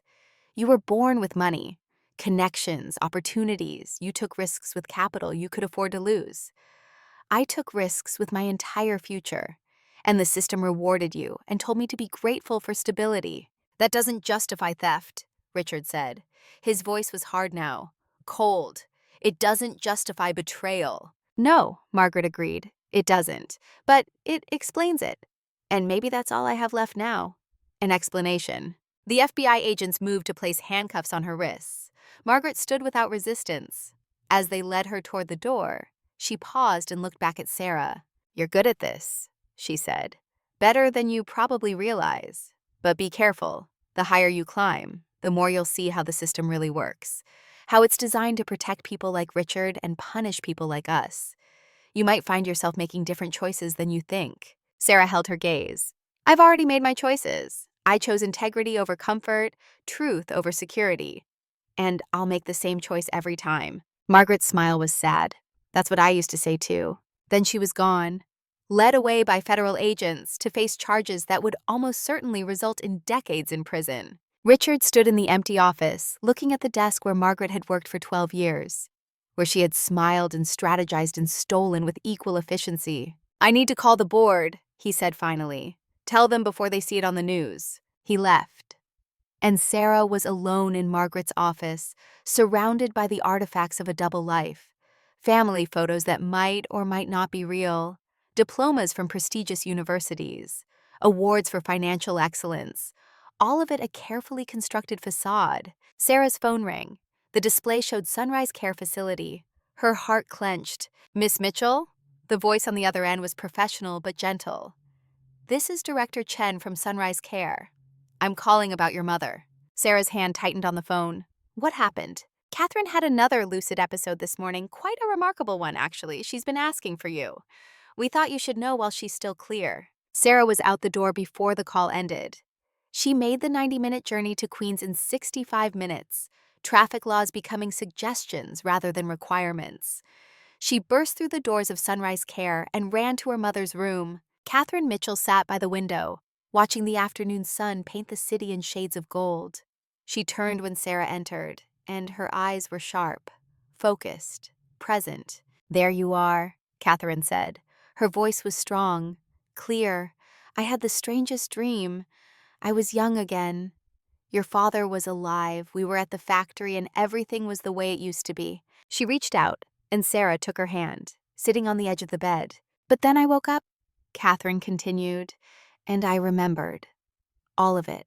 The fraud, the loss, your father's death, and you. My brilliant daughter who gave up everything to take care of her mother. Mom, Sarah started, but Catherine squeezed her hand. Let me say this while I can, sweetheart, before the fog comes back. I am so proud of you. Not because you got a big job at a fancy company, but because you used your voice. Because you stood up when it would have been easier to stay silent. Because you're breaking the cycle that trapped your grandmother and trapped me. Tears were streaming down Sarah's face. I learned it from you, Mom. From what you told me. About using my voice. Catherine smiled. Then I did something right. After all the mistakes, all the times I stayed quiet when I should have spoken. I did one thing right. I raised a daughter who knows the difference between safety and integrity, and who chooses integrity every time." She paused, her eyes starting to cloud slightly, the clarity beginning to fade. "Promise me something, Sarah," Catherine said urgently, gripping her daughter's hand with surprising strength. "Promise me you won't stop. There are more ghosts out there, more people like David and Margaret, and there are more victims like your father, like that young man you told me about, Daniel." "I promise, Mom, I won't stop." Catherine nodded. "Good. That's good. Your grandmother would be proud. She spoke up once and they destroyed her for it. But she planted a seed, and it grew through me to you. And now you're planting seeds for the next generation." The fog began to roll in. Sarah could see it in her mother's eyes, the sharpness fading, the confusion returning. "The nice lady will bring breakfast soon," Catherine said, her voice distant now. "Could you tell her I'd like oatmeal today?" Sarah stayed for another hour, holding her mother's hand, while Catherine drifted between moments of clarity and long stretches of absence. When she finally left, the sun was setting, painting the city in shades of crimson and shadow. She drove back to Manhattan in silence, processing the conversation, the blessing, the burden, the continuation of a fight that had started generations ago. Her phone buzzed with a text from Richard. "Board meeting tomorrow 9 a.m. You should be there," Sarah replied. "I'll be there." The board meeting was held in the executive conference room on the 70th floor. Floor-to-ceiling windows on 3 sides. A table that could seat 30 people. Technology embedded in every surface for video conferencing and presentation sharing. Sarah arrived 15 minutes early. Richard was already there, looking like he had aged 5 years in the past week. The rest of the board filtered in over the next 10 minutes. 12 directors, most of them over 60. All of them wealthy beyond measure. All of them looking at Sarah with varying degrees of suspicion and curiosity. Richard called the meeting to order. Then he did something unexpected. He asked Sarah to present. She stood, walked to the head of the table, pulled up the presentation she had spent half the night preparing. For the next 40 minutes, she walked them through everything. Aurora, Genesis, Titan, the network of fraud that had been operating under their noses for years. The estimated losses, the recovered funds, the ongoing federal investigation. She showed them the evidence, let the facts speak for themselves, did not editorialize or dramatize, just presented the truth in clear, unavoidable detail. When she finished, the room was silent. One of the older directors, a man named Harrison, who had been on the board since the company went public, cleared his throat. "Miss Mitchell, this is extraordinary work, truly. But I have to ask, how did we miss this? We have internal auditors, external auditors, risk management committees. How did Margaret Chen operate for years without anyone noticing?" Sarah had been expecting this question. She pulled up another slide. "Because she understood the system," Sarah said. She knew that auditors check compliance, not integrity. That risk committees look at market factors, not internal betrayal. That everyone assumed good faith from people in positions of trust. She let that sink in, then continued. "The system is designed to catch mistakes, not malice. It assumes that people in leadership positions got there through competence and character. It doesn't account for the possibility that someone might spend 12 years building trust specifically so they can betray it." Another director spoke up. A woman named Patricia Chen, no relation to Margaret. "So what's your recommendation? How do we prevent this from happening again?" Sarah took a breath. This was the moment. The pitch that would either establish her authority or destroy her credibility. We need a fundamental restructuring of oversight, not just adding more auditors or compliance checks. We need a dedicated team with the authority to question everything, every deal, every hire, every expenditure over a certain threshold. And they need to report directly to the board, not to management. We need what I'm calling an integrity office, independent, well-funded, with the power to say no to anyone, including the CEO, with mandatory rotation to prevent capture, with whistleblower protections for anyone who reports concerns. Harrison leaned back in his chair. "And who would run this integrity office?" Richard spoke for the first time since the presentation began. "Miss Mitchell would, with a team she builds herself, reporting directly to this board. With my full support." The room erupted in conversation. Some directors supportive, others skeptical. Patricia Chen raised her hand for quiet. "I have a question for Miss Mitchell," she said. You've been with this company for less than a month. You've uncovered frauds that cost us well over $1 billion. You've earned the CEO's trust. You've assembled evidence that will put multiple people in federal prison. She paused. My question is, why should we trust you? How do we know you're not the next David Brennan, the next Margaret Chen, someone who builds trust so they can betray it? Sarah met her eyes. You shouldn't trust me, not blindly. That's the whole point. You should verify everything I do. Audit my work, question my decisions, demand transparency and accountability. She looked around this table. The system failed because it relied on trust without verification, because it assumed loyalty without testing it. I'm not asking for your trust. I'm asking for your oversight. Hold me to the same standards I'm proposing for everyone else. Patricia smiled. It was a predator smile, approving. Good answer. The vote was 10-2 to approve the creation of the Integrity Office with Sarah as its director. The two dissenting votes came from older directors who felt the measure was too radical, too disruptive, but they were outvoted, and the decision stood. Richard walked Sarah back to her office after the meeting. They rode the elevator in silence. When they reached the 60th floor, he spoke. Eleanor would have liked that presentation. She always said the best defense against deception is radical transparency, making it harder to lie than to tell the truth. Sarah thought of the photograph of Eleanor she had placed on her desk, the woman she had never met, but felt connected to through the wisdom she had left behind. I wish I could have known her, Sarah said. Richard smiled. You do know her. Every time you question a deal that looks too perfect, every time you demand accountability over comfort, every time you choose integrity over expedience, you're channeling her. They reached Sarah's office. Richard paused at the door. I'm going to ask you to do something difficult, he said. I need you to investigate the board. Every member, every financial relationship, every potential conflict of interest. If there are more ghosts in this company, they might be at the very top. Sarah nodded. I'll start tomorrow. Richard left, and Sarah sat in her office, looking out at the city as the sun set behind the buildings. Somewhere out there, Margaret Chen was in a federal holding facility, waiting for trial. David Brennan was in a different facility, his own trial pending. The money they had stolen was being recovered, piece by piece, account by account. But Sarah knew there were more. More Margarets, more Davids, more sophisticated criminals in expensive suits who saw fraud as a victimless crime, as simply getting what they deserved. Her phone buzzed. A text from Daniel Hayes. Algorithm rebuild is ahead of schedule. We might actually save lives with this. Thank you for believing in me. Sarah smiled, typed back. You saved yourself, I just opened the door. Another text. This one from Marie at Ashford Manor. Heard about the CFO arrest on the news. You're making waves, chérie. Your mama would be proud. Your papa, too. Sarah looked at the photograph of her father on her desk. Thomas Mitchell standing in front of his factory, arm around her mother, both of them smiling in the sun. Before the fraud, before the betrayal, before everything fell apart. I'm trying, Dad, she whispered. I'm trying to make it mean something. Outside, night fell over Manhattan. The city transformed into a galaxy of lights, millions of people living their lives, making their choices, some choosing integrity, some choosing deception, most just trying to survive in a system that rewarded the former, but too often enabled the latter. Sarah pulled up a new file on her computer, started typing. The board investigation would be complex, delicate. She would need to move carefully, document everything, trust no one. But she was not afraid.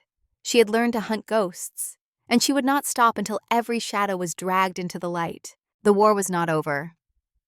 It would probably never be over. But Sarah Mitchell, the waitress who became a warrior, was no longer fighting alone. She had Richard's backing, Daniel's brilliance, Evelyn's experience, and 3 generations of women standing behind her, whispering the same message. Use your voice, fight for what's right, and never ever back down. Sarah took a breath, cracked her knuckles, and got to work. The ghosts would not hunt themselves. The city never truly slept, but at 3 a.m, Manhattan came as close as it ever would. Sarah Mitchell sat in her office on the 60th floor of Hartwell Technologies Tower, watching the streets below transform into rivers of yellow taxi lights and delivery trucks making their nocturnal rounds. The cleaning crew had finished 2 hours ago. The building was empty except for the security guards rotating through their stations, and one woman who could not let herself stop working. 3 weeks had passed since she had found Daniel Hayes in Oakland.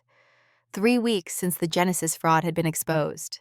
3 weeks of watching the company's stock price fluctuate, while the market tried to decide whether Richard Hartwell's commitment to transparency was visionary or suicidal.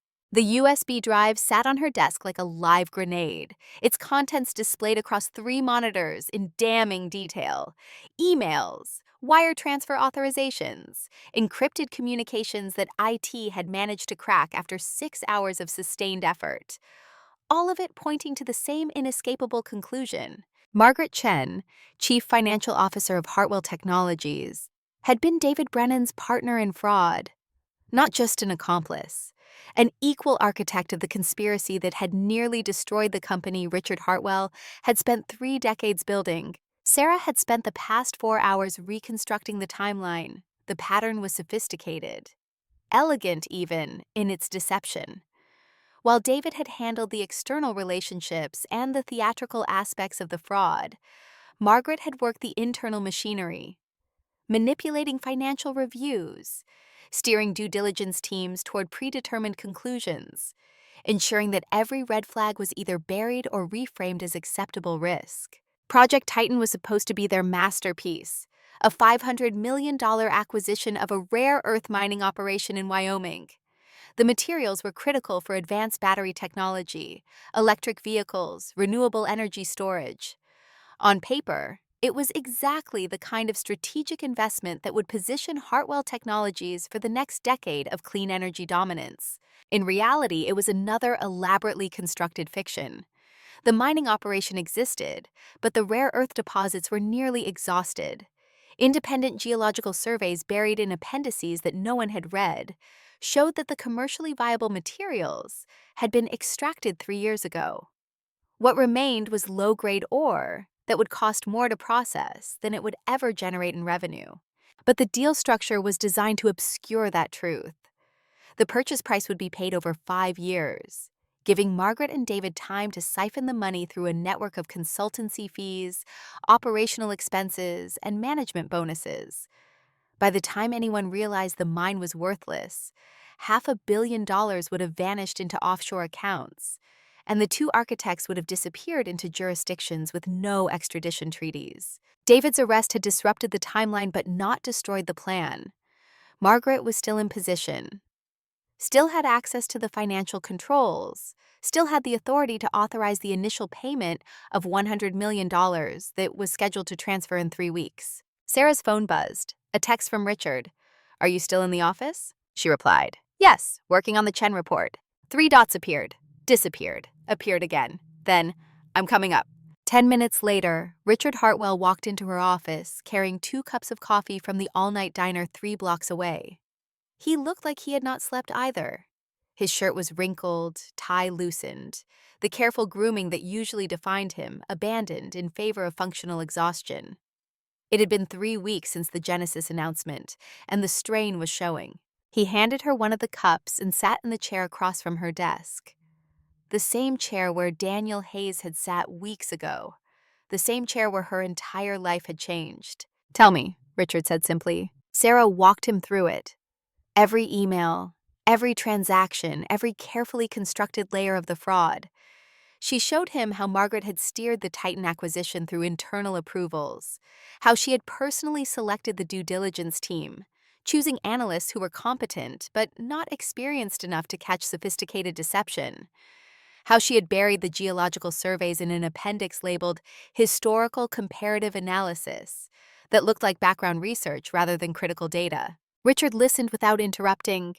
His face remained impassive, but Sarah could see the muscles in his jaw working, the slight tremor in his hand as he set down the coffee cup.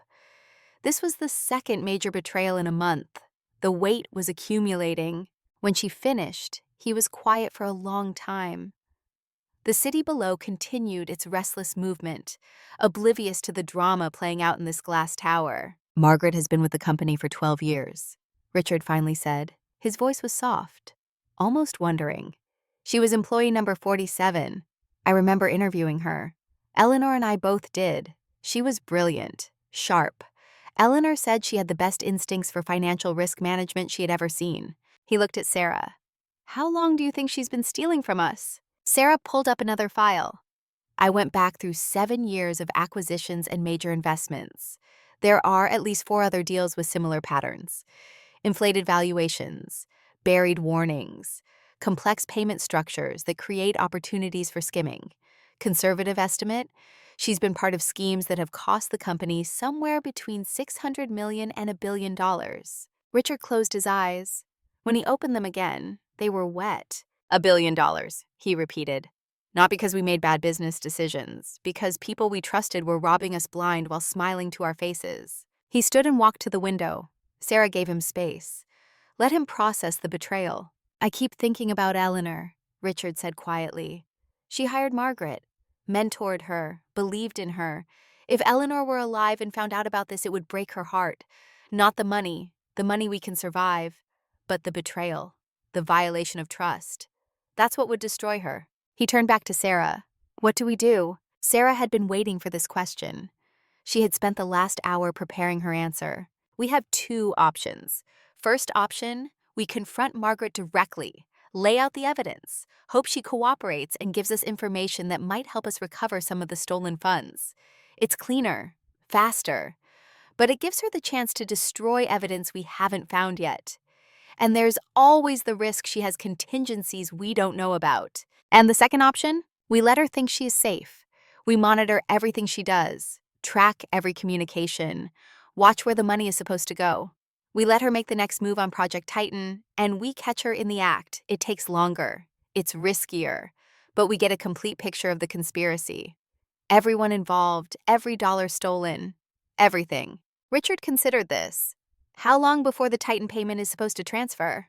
3 weeks, $96 million as the initial installment. And you can monitor her that whole time without her knowing? Sarah nodded.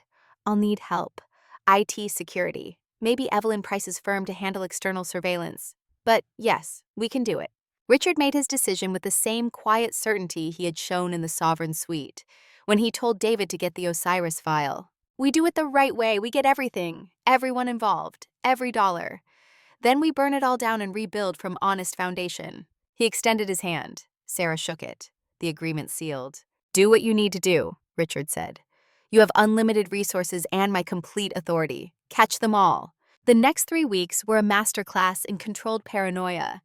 Sarah assembled a team of 5 people she could trust absolutely. Richard, Daniel Hayes, who had insights into how technical fraud was constructed.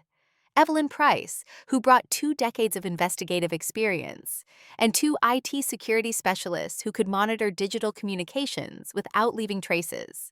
They called it Operation Integrity. The name was Daniel's suggestion, and it stuck. Sarah's days fell into a rhythm of careful observation and meticulous documentation. She attended every meeting where Margaret was present, watching for tells, listening for inconsistencies. Margaret was good. Exceptionally good. She gave no outward sign of stress or guilt. She participated in strategy sessions with the same sharp financial acumen that had made her invaluable. She asked intelligent questions, offered sound advice, smiled at the right moments. But Sarah knew what to look for now. The micro-expressions that lasted a fraction of a second before training and discipline smoothed them away. The slight tension in Margaret's shoulders when Project Titan was mentioned. The way her eyes would dart to her phone when she thought no one was watching. The IT team had cloned Margaret's devices. Every email, every text message, every encrypted chat was captured and analyzed. Evelyn's external surveillance tracked her movements outside the office, where she went, who she met, what she bought. The picture that emerged was of a woman living 2 lives. At work, she was the consummate professional. Conservative suits, sensible shoes, a small apartment in Brooklyn that matched her declared income. She drove a 5-year-old Honda, ate lunch at her desk, stayed late to finish reports. But on weekends, she disappeared. Evelyn's team tracked her to a penthouse apartment in Tribeca that rented for $18,000 a month. The lease was under a shell company. The building had garage parking where Margaret kept a Mercedes S-Class that had never appeared on any insurance or registration documents in her name. She had not one but two offshore accounts, Cayman Islands and Singapore. The balances were encrypted, but financial forensics estimated somewhere north of $40 million sitting in those accounts. Money that had been systematically stolen over years of carefully constructed fraud. Sarah documented everything, built a case file that would be airtight in any courtroom, and waited. The days passed with excruciating slowness. 1 week became two became three. Each day brought Margaret closer to the transfer date. Each day increased the risk that she would detect the surveillance. Each day tested Sarah's patience and Richard's nerve. On day 17, a Tuesday in late February, Catherine Mitchell's condition took a turn. The nursing home called Sarah at work. "Your mother is asking for you. She's lucid, but we think you should come soon." Sarah made the drive to Queens in record time, burst through the doors of Sunrise Care, and ran to her mother's room. Catherine Mitchell lay in bed, her breathing shallow and labored. The robust woman who had raised Sarah, who had survived the destruction of her family and the death of her husband, looked small beneath the white sheets. Diminished, fading. A nurse sat beside the bed, monitoring vitals. She looked up when Sarah entered and gave a small, sad nod. "She's been asking for you," the nurse said quietly. "She's not very lucid most of the time, but she knows you're supposed to be here." Sarah took her mother's hand. It was cold, fragile, like holding a bird. "Mom," Sarah whispered, "I'm here. I'm right here." Catherine's eyes opened. They were clouded, confused, but something flickered when she saw Sarah.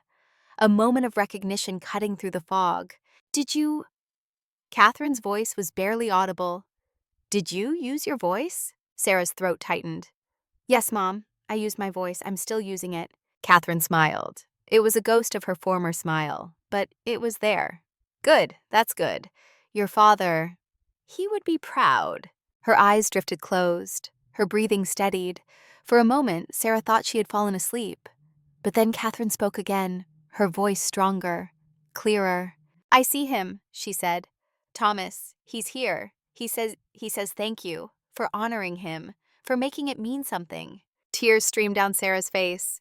"Mom, I love you. I love you so much." "I know, sweetheart." Catherine's grip tightened slightly. "And I love you. You were the best thing. The only good thing that came from all of it." Her breathing became more labored. The nurse moved closer, checking monitors. Catherine's eyes opened one more time. "Your grandmother is here too," she whispered. 3 generations. Together. Finally together. Then she was gone. Not dramatically, not with struggle. Just a quiet exhale that did not lead to an inhale. The monitors began their flat tone alarm. The nurse moved to turn them off. And Sarah sat holding her mother's hand as the woman who had given her life, who had taught her about voice and silence and the cost of both, slipped away into whatever came after. The funeral was 2 days later, on a Thursday. Small, intimate. Sarah, a few staff members from Sunrise Care who had cared for Catherine, Marie from Ashford Manor, who took a personal day to be there, Richard Hartwell, who sat in the back and said nothing, but whose presence meant everything. They buried Catherine next to Thomas in a cemetery in Pennsylvania, near where the Mitchell factory had once stood. The headstone was simple. Catherine Ann Mitchell, beloved wife and mother. She taught her daughter to speak. Sarah stood at the grave after everyone else had left. The February wind was cold, bitter. It cut through her coat and found the grief beneath. "I'm going to finish this," she said to the headstone, to the parents who could no longer hear her, but whose presence she felt nonetheless. Margaret Chen, Project Titan, all of it. "I'm going to use my voice to make sure they pay for what they did. Not just to us, but to everyone." The wind picked up. Somewhere in the distance, a crow called, and Sarah turned and walked back to her car, carrying the weight of her inheritance. The breakthrough came on day 19. Margaret received an encrypted email from an address they had not seen before. The IT team cracked it within 4 hours. The contents were brief but damning. "Final payment authorization needed by Friday. Geological reports are being questioned by secondary review team. Need to move timeline up. Confirm transfer authority." Margaret's response came 6 hours later. "Transfer authorized for Thursday 2 p.m. Secondary review will be handled. Stay calm." Sarah called an emergency meeting. Richard, Daniel, and Evelyn gathered in the secure conference room they had been using for Operation Integrity planning. "She's accelerating the timeline," Sarah said. "Something spooked her. Maybe our investigation into Genesis made her nervous. Maybe she's just being cautious. Either way, she's going to try to move $96 million out of our accounts tomorrow." "Can we stop the transfer?" Richard asked. Sarah shook her head. "If we block it now, she'll know we're onto her. She'll destroy evidence, disappear. We'll never get the full picture of who else is involved." "So we let her steal $100 million?" Richard's voice was strained. Evelyn Price leaned forward. "Not exactly. We let the transfer initiate, but we've been working with federal authorities, FBI White Collar Crimes Division. The moment that money hits the intermediary account, they freeze it. Treasury gets involved. The whole network gets exposed. We don't just catch Margaret, we catch everyone." Richard looked at Sarah. "You're sure about this?" Sarah thought about her father, about the men who had stolen from him and vanished into offshore shadows, about the system that protected sophisticated criminals while punishing honest people who made the mistake of trusting, about her mother, buried just 2 days ago, whose last lucid words had been to ask if Sarah was using her voice. "I'm sure," she said. "We end this completely." Thursday arrived with the weight of inevitability. Sarah came into the office at 6 in the morning, 3 hours before Margaret typically arrived.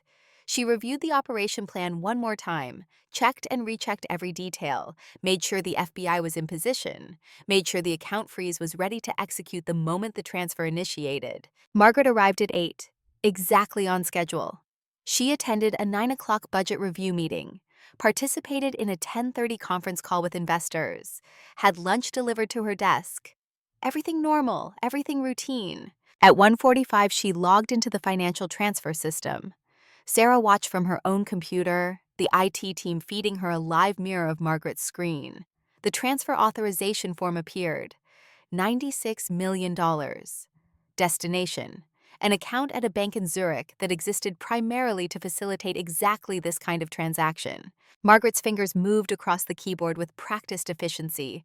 She entered her authorization codes, added her digital signature, paused for just a moment, her cursor hovering over the submit button. Then she clicked. The transfer initiated. The system processed. $96 million began its electronic journey from Hartwell Technologies' operating account to a Swiss bank that would hold it for approximately 4 hours before dispersing it across a dozen smaller accounts in 7 countries. Except it never arrived. At 2:17, Margaret's office door opened. 2 FBI agents entered, badges displayed. Behind them, Richard Hartwell and Sarah Mitchell. Margaret looked up from her computer.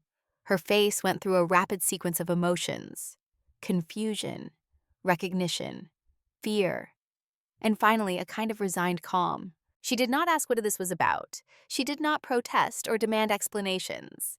She simply closed her laptop, folded her hands on her desk, and waited. One of the agents began reading her rights. Margaret listened without reaction.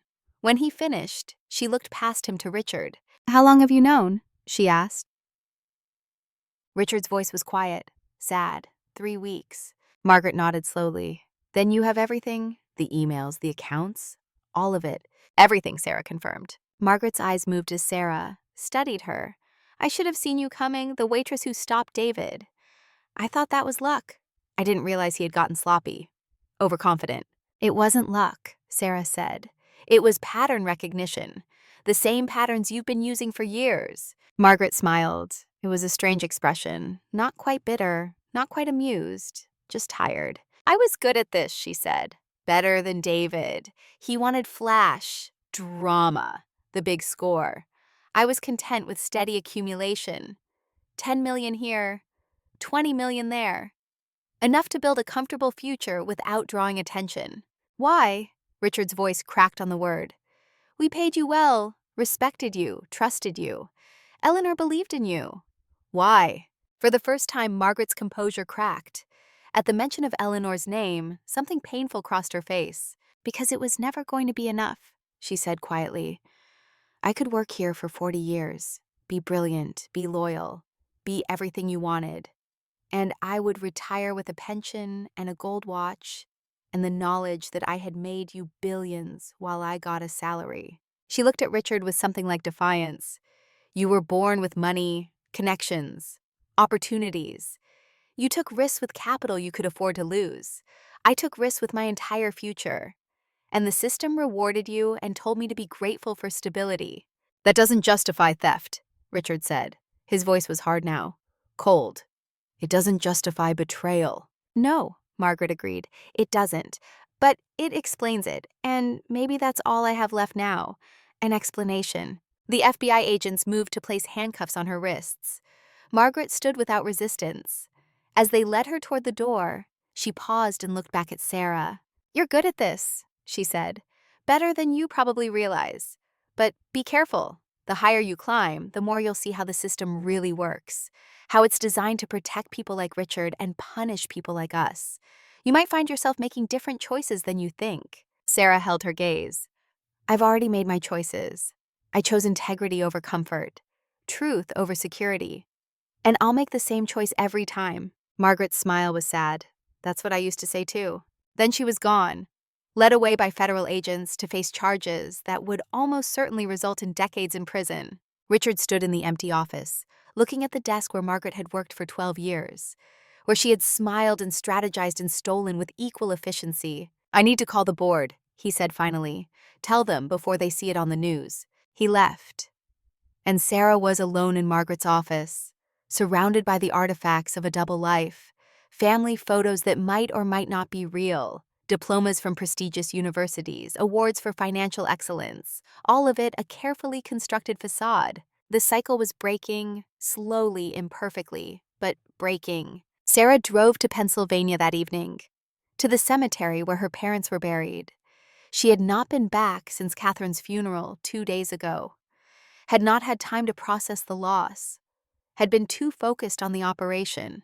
But now, with Margaret in custody and the fraud exposed, she needed to return, to report, to account for what she had built with the inheritance they had left her. She stood between these two headstones, Thomas Mitchell on the left, Catherine Mitchell on the right, the evening sun painting the cemetery in shades of amber and shadow. I did it, she said to the stones, to the parents who could not hear, but whose presence she felt nonetheless.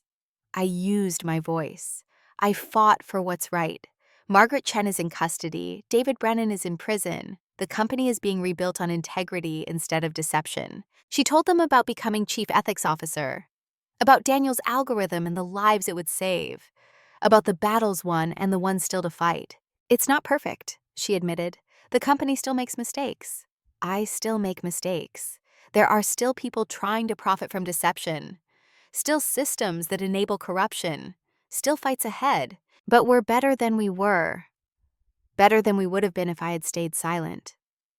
Better because you taught me that integrity matters more than comfort, that some prices are worth paying. The wind picked up. Leaves rustled in the trees surrounding the cemetery. And Sarah could have sworn she heard her mother's voice. Not actually, not supernaturally, but in memory, in the echo of 1,000 conversations. Don't be afraid of being seen, sweetheart. You be visible. You be loud. You be everything we were too scared to be. Sarah knelt down, placed her hand on both headstones. I'm making it count. Every day, every decision. I'm making it all count. She stood, wiped her eyes, and walked back to her car. Tomorrow there would be board meetings, press conferences, damage control. But tonight she had fulfilled her promise to her parents. She had used her voice, and the ghosts had listened. The final board meeting addressing the Margaret Chen situation was held the following week, on the first Monday of March, exactly 2 months after Sarah had interrupted Richard's signature in the Sovereign Suite. 2 months that had transformed her from invisible waitress to guardian of corporate integrity. Sarah presented her findings, walked the board through the entire conspiracy, showed them how Margaret and David had operated for years, stealing systematically while maintaining facades of loyalty and competence. Harrison, who had been skeptical of Sarah from the beginning, spoke up. Miss Mitchell, this is extraordinary work. But I have to ask, how did we miss this? We have internal auditors, external auditors, risk management committees. How did Margaret Chen operate for years without anyone noticing? Sarah had been expecting this question. She pulled up another slide. Because she understood the system. She knew that auditors check compliance, not integrity. That risk committees look at market factors, not internal betrayal. That everyone assumed good faith from people in positions of trust. She let that sink in, then continued. The system is designed to catch mistakes, not malice. It assumes that people in leadership positions got there through competence and character. It doesn't account for the possibility that someone might spend 12 years building trust specifically so they can betray it. Another director spoke up. A woman named Patricia Chen, no relation to Margaret. So what's your recommendation? How do we prevent this from happening again? Sarah took a breath. This was the moment, the pitch that would either establish her authority or destroy her credibility. We need fundamental restructuring of oversight, not just adding more auditors or compliance checks. We need a dedicated team with authority to question everything, every deal, every hire, every expenditure over a certain threshold. And they need to report directly to the board, not to management. We need what I'm calling an integrity office, independent, well-funded, with power to say no to anyone, including the CEO, with mandatory rotation to prevent capture, with whistleblower protections for anyone who reports concerns. Harrison leaned back in his chair. And who would run this integrity office? Richard spoke for the first time since the presentation began. Miss Mitchell would, with a team she builds herself, reporting directly to this board. With my full support. The room erupted in conversation. Some directors supportive, others skeptical. Patricia Chen raised her hand for quiet. I have a question for Miss Mitchell. You've been with this company for 2 months. You've uncovered frauds that cost us well over $1 billion. You've earned the CEO's trust. You've assembled evidence that will put multiple people in federal prison. She paused. My question is, why should we trust you? How do we know you're not the next David Brennan, the next Margaret Chen, someone who builds trust so they can betray it? Sarah met her eyes. You shouldn't trust me, not blindly. That's the whole point. You should verify everything I do, audit my work, question my decisions, demand transparency and accountability. She looked around this table. The system failed because it relied on trust without verification, because it assumed loyalty without testing it. I'm not asking for your trust. I'm asking for your oversight. Hold me to the same standards I'm proposing for everyone else. Patricia smiled. It was a predator smile. Approving. Good answer. The vote was 10-2 to approve the creation of the Integrity Office with Sarah as its director. Richard walked Sarah back to her office after the meeting. They rode the elevator in silence. When they reached the 60th floor, he spoke. I'm going to ask you to do something that might seem impossible right now. But I need you to start thinking about succession, about what comes next. Because I'm planning to step down as CEO within the year. Sarah felt her stomach drop. Sir, if this is about the frauds, about the stock price, Richard held up his hand. It's not about that. It's about Eleanor, about what she would want. I've spent 8 months trying to honor her by working myself to death. But that's not what she would have wanted. She would have wanted me to live, to find purpose beyond this company. He smiled. I'll stay on as chairman, but day-to-day operations need someone younger, someone with energy and vision to lead us forward. Someone who understands that integrity isn't a constraint on success, but the foundation for it. He looked at her directly. I'm thinking of you for CEO, Sarah. Not now, but soon. When you're ready. Sarah opened her mouth, closed it. No words came. Think about it, Richard said. No pressure, but know that you've already proven yourself capable. The rest is just learning the mechanics, and I'll teach you everything I know. That night, Sarah sat in her office as the sun set over Manhattan. The city transforming into a constellation of lights, millions of people making millions of choices. Her phone buzzed. A text from Daniel. Clinical trials approved for the algorithm. We start next month. Because of you, we're going to save lives. Another text from Marie. Saw the news about Margaret. You're changing the world, chérie. Your parents are proud. I'm proud. Sarah looked at the photograph of her father on her desk, at her mother's, which she had added after the funeral, at her Wharton diploma on the wall. She thought about Richard's offer, about what it would mean to lead a company this size, to carry that responsibility, to continue the fight at the highest level.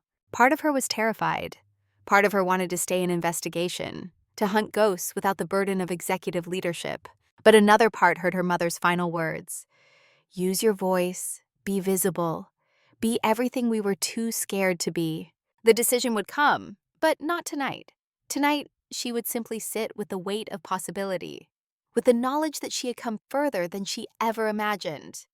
From invisible waitress to potential CEO in 2 months.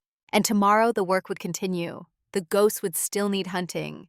The system would still need changing. The fight would go on.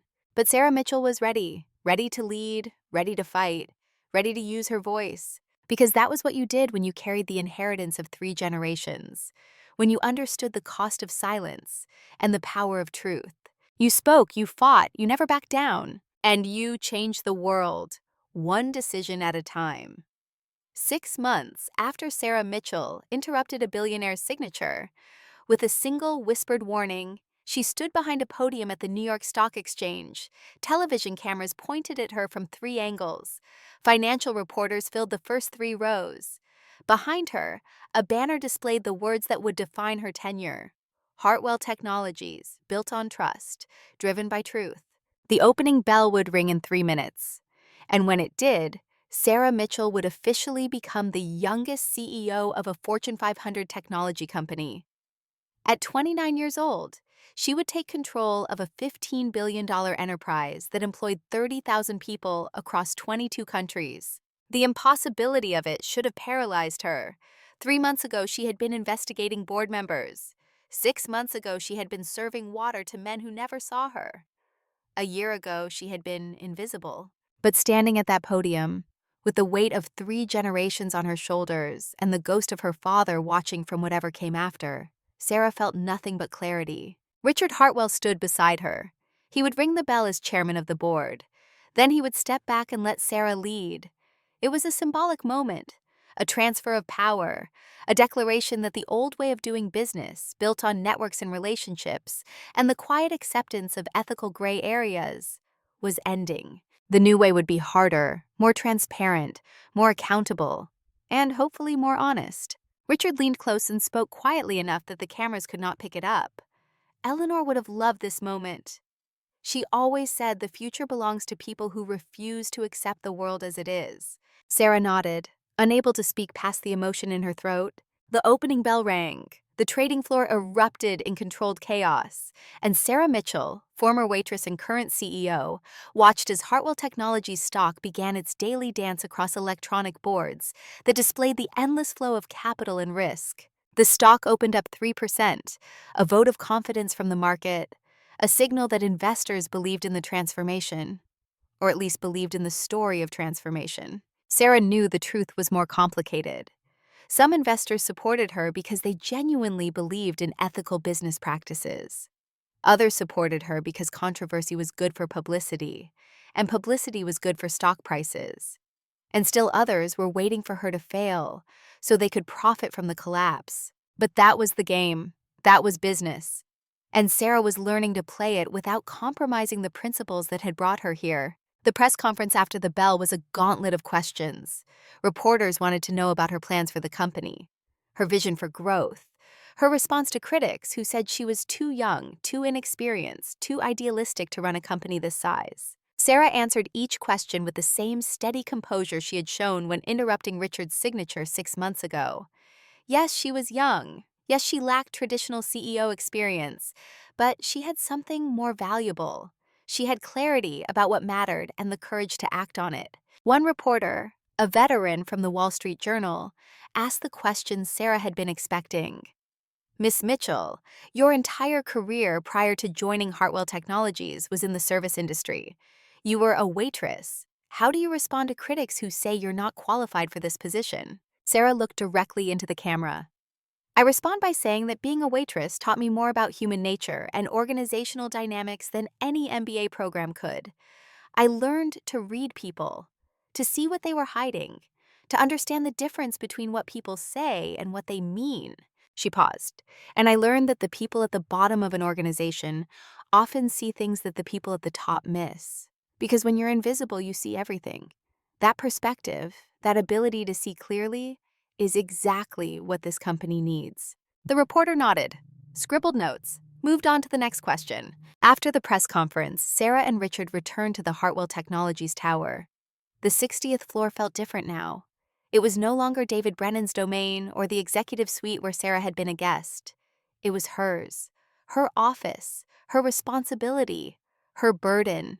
The first month as CEO was a crash course in complexity. Every decision rippled through 30,000 lives. Every strategic choice had consequences that would not be visible for years. Every day brought 100 problems that required her attention, and 1,000 more that did not, but demanded it anyway. Sarah implemented the governance reform she had proposed. Mandatory disclosure of conflicts, recusal requirements for board members with financial interests, independent audits conducted by external firms with no ties to board members or executives. Some employees embraced the changes. They saw them as a return to the principles that had made Hartwell Technologies great. Others resisted. They saw them as burdensome, inefficient, a sacrifice of competitive advantage in the name of abstract ideals. Sarah expected the resistance. What surprised her was the depth of it, the number of people who genuinely believed that ethics were a luxury companies could not afford, that in a competitive market, the only moral imperative was to survive and grow, that anything legal was acceptable. She spent hours in meetings trying to change minds, explaining that integrity was not a constraint on success, but a foundation for it, that short-term profits built on deception were just deferred losses, that companies built on truth could weather storms that destroyed those built on lies. Some people heard her, some did not. Sarah learned to accept that she could not convert everyone, that some people would leave the company rather than accept the new standards, and that was okay. Better to lose employees who did not share the vision than to compromise the vision to keep them. In April, 3 months into her tenure as CEO, Daniel Hayes's diagnostic algorithm received FDA approval for clinical use. The announcement made front-page news in the medical and technology press. A revolutionary AI system that could predict disease onset months before traditional screening. Built by a programmer who had been destroyed by corporate theft and rebuilt by a company committed to making things right. Sarah attended the press conference where Daniel presented the algorithm. He stood at the podium, no longer the hollow-eyed, broken man she had found in Oakland. He had gained weight, cut his hair, started wearing clothes that fit. But more than the physical transformation, there was something else. A light in his eyes, a sense of purpose that came from knowing his work mattered. "This algorithm represents 3 years of my life," Daniel said to the assembled reporters.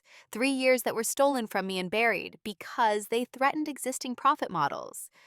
I thought that work would never see the light of day, that the only people who would ever know what it could do would be me and the lawyers who silenced me. He paused, looked directly at Sarah in the front row, but Sarah Mitchell refused to accept that outcome. She found me, she believed in the work, and she gave me the resources to rebuild it the right way, under my name, with my vision. This is what happens when companies choose integrity over expediency. The algorithm launched the following month. Hospitals began integrating it into their diagnostic workflows. And within weeks, the results started coming in. Early detection of cancers, identification of cardiovascular risks, predictions of diabetic complications months before they would have been caught by traditional screening. Sarah received letters from patients, people who had been diagnosed early because of Daniel's algorithm, people who would have died if the disease had progressed another 6 months undetected, people whose lives had been saved by a waitress who refused to stay silent, and a CEO who chose justice over profit. She kept the letters in a folder on her desk, read them when the work felt overwhelming, when the criticism felt too heavy, when she questioned whether the fight was worth the cost. The letters reminded her why it was. In June, the board met to review first-quarter results under Sarah's leadership. Revenue was flat, not growing, but not declining. Profit margins were down slightly as the company invested in compliance and ethics infrastructure. Stock price had stabilized after the initial post-announcement bump. Harrison, the oldest board member, and one of the two who had voted against Sarah's reforms, spoke first. "Miss Mitchell, these results are concerning. We're not seeing growth, we're seeing stagnation. When do you expect your ethical reforms to translate into actual business performance?" Sarah had prepared for this question. She pulled up a presentation that showed long-term trends, companies with strong ethical foundations outperforming their peers over decades, short-term sacrifices leading to sustainable competitive advantages, customer loyalty built on trust rather than market manipulation. She showed them the letters from patients saved by Daniel's algorithm, the press coverage celebrating Hartwell Technologies as a model for responsible business, the recruitment pipeline of top talent who wanted to work for a company that stood for something beyond profit. But I'm not going to lie to you, Sarah said. If you're looking for quarter-over-quarter growth at any cost, I'm not your CEO.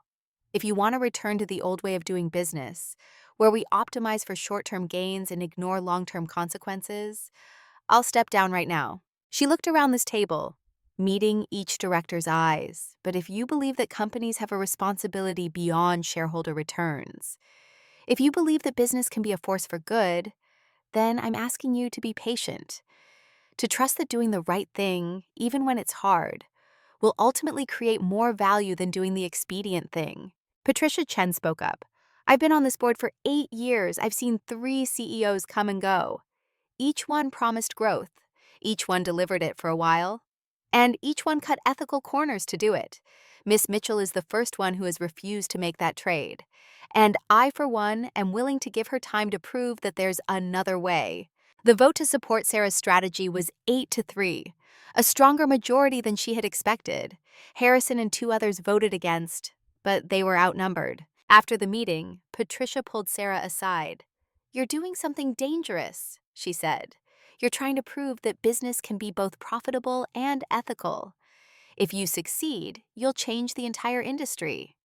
If you fail, you'll be held up as an example of why idealism doesn't work in the real world." Sarah nodded. "I understand the stakes." Patricia smiled. "Good, because I'm betting on you, and I don't like to lose." Summer brought unexpected challenges. A competitor launched a smear campaign, claiming that Hartwell Technologies' ethical reforms were just marketing, that behind the scenes, the company was no different than any other, that Sarah Mitchell was a hypocrite who used her working-class background as a prop while enriching herself. The attacks were coordinated, sophisticated, designed to undermine credibility and create doubt. Sarah traced the funding back to a venture capital firm that competed with Marcus Webb. They were using her reforms against her, trying to prove that ethics were just another form of competitive positioning. Sarah's response was to double down on transparency. She published her compensation package, released detailed reports on company governance, opened the books to independent auditors who verified that the reforms were real and substantive. The smear campaign faded when it became clear that there was no scandal to uncover. No secret corruption, no hidden hypocrisy, just a company genuinely trying to do business differently. In August, Sarah received a letter from Margaret Chen. It was written from the federal prison where Margaret was serving a 20-year sentence for fraud and conspiracy. The letter was brief, carefully worded, but underneath the legal caution, there was something that might have been remorse. "Miss Mitchell, I've had time to think about what I did, about the choices I made, and the rationalizations I used. I told myself I deserved the money, that the system was rigged and I was just playing the game everyone else played. But watching what you've built from in here, I realize I was wrong. Not wrong about the system being rigged, it is, but wrong about the solution. You didn't beat the system by becoming part of it. You beat it by refusing to accept it. I don't expect forgiveness, I don't deserve it, but I wanted you to know that you were right. And I was wrong.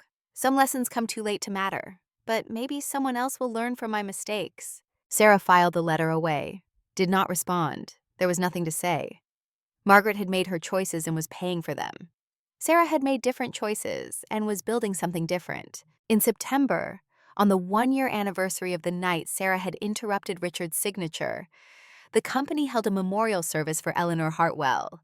Richard had decided to endow a foundation in her name, dedicated to supporting ethical business practices and providing resources for whistleblowers who exposed corporate fraud. Sarah spoke at the service, told the story of how Eleanor's voicemail, recorded 2 years before her death, had given Richard the wisdom to listen when a waitress delivered an unexpected warning.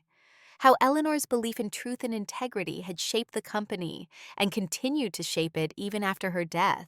Richard spoke too, his voice stronger than it had been a year ago. less broken by grief, more focused on purpose.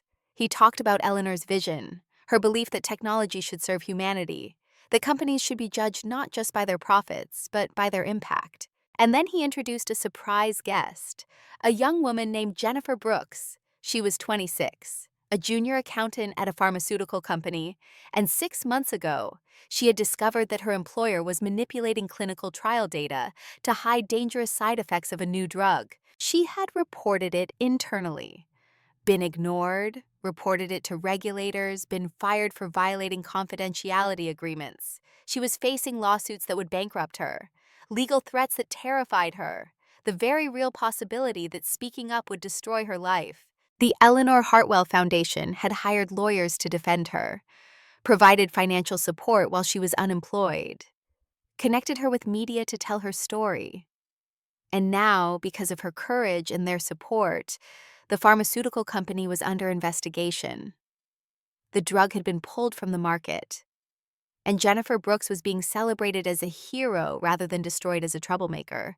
She stood at the podium, tears streaming down her face, and thanked Richard and Sarah and the memory of Eleanor for giving her the courage to keep fighting when everything in her life told her to give up. Sarah watched from the front row and thought about her father, about Catherine, about her grandmother who had spoken up and been destroyed for it, about all the people who had chosen integrity over safety and paid terrible prices. The cycle was breaking, slowly, imperfectly, but breaking. After the service, Sarah drove to Pennsylvania, to the cemetery where her parents were buried. She had not been back since Catherine's funeral 6 months ago, had not had time, had not been ready. But now, on this anniversary, she needed to return, to report, to account for what she had built with the inheritance they had left her. She stood between the two headstones, Thomas Mitchell on the left, Catherine Mitchell on the right, the evening sun painting the cemetery in shades of amber and shadow. "I did it," she said to the stones, to the parents who could not hear, but whose presence she felt nonetheless. "I used my voice, I fought for what's right, and I'm still fighting." She told them about becoming CEO, about Daniel's algorithm saving lives, about the governance reforms and the Eleanor Hartwell Foundation and Jennifer Brooks, about the battles won and the ones still to fight. "It's not perfect," she admitted. "The company still makes mistakes. I still make mistakes. There are still people trying to profit from deception, still systems that enable corruption, still fights ahead. But we're better than we were, better than we would have been if I had stayed silent that night. Better because you taught me that integrity matters more than comfort, that some prices are worth paying." The wind picked up. Leaves rustled in the trees surrounding the cemetery, and Sarah could have sworn she heard her mother's voice. Not actually, not supernaturally, but in memory, in the echo of 1,000 conversations. "Don't be afraid of being seen, sweetheart. You be visible. You be loud. You be everything we were too scared to be." Sarah knelt down, placed her hand on her father's headstone. "I'm making it count, Dad. Every day, every decision. I'm making it all count." She stood, wiped her eyes, and walked back to her car. The sun was setting, darkness coming, but she was not afraid of the dark. She had learned to hunt ghosts in it. The final board meeting of the year was held in December. Sarah presented annual results. Revenue was up 4%. Modest growth, but growth nonetheless. Profit margins had recovered as the compliance infrastructure proved more efficient than the old system of ad hoc ethical decisions. Stock price was up 12% for the year. But more important than the numbers were the stories. The patients saved by Daniel's algorithm. The whistleblowers supported by the Eleanor Hartwell Foundation. The competitors who had started copying Hartwell's governance reforms because they saw them working. The industry was changing, slowly, reluctantly, but changing. Because one company had proven that you did not have to choose between profit and principle. That integrity was not a constraint on success, but a foundation for it. Harrison, who had voted against Sarah at every opportunity, spoke up. "Miss Mitchell, I've been skeptical of your approach from the beginning. I'm not a young man. I've spent 50 years in business learning that nice guys finish last, that ethics are a luxury reserved for companies that can afford them." He paused. "But you've proven me wrong. Not completely, not yet. but enough that I'm willing to admit I may have been too cynical. What you're building here, it's unusual, maybe unique. And if it works, if you can sustain it, you'll have accomplished something I never thought possible." Sarah nodded. "Thank you, Harrison. That means a lot." The meeting ended with unanimous approval of Sarah's strategic plan for the coming year. Even Harrison voted yes. It was a small moment, procedural, but it represented something larger, a shift in belief, an acceptance that there might be another way. That evening, Sarah sat in her office as snow began to fall outside. The city was transforming into a winter wonderland, white flakes catching the light from a million windows, the noise and chaos muffled by the quiet accumulation of snow. Her phone buzzed, a text from Marie. "Saw the news, Hartwell stock up 12%. Your mama and papa are smiling, chérie, and me too." Another text from Daniel. "Algorithm just hit 1,000 lives saved. 1,000 people who are alive because you refused to stay quiet.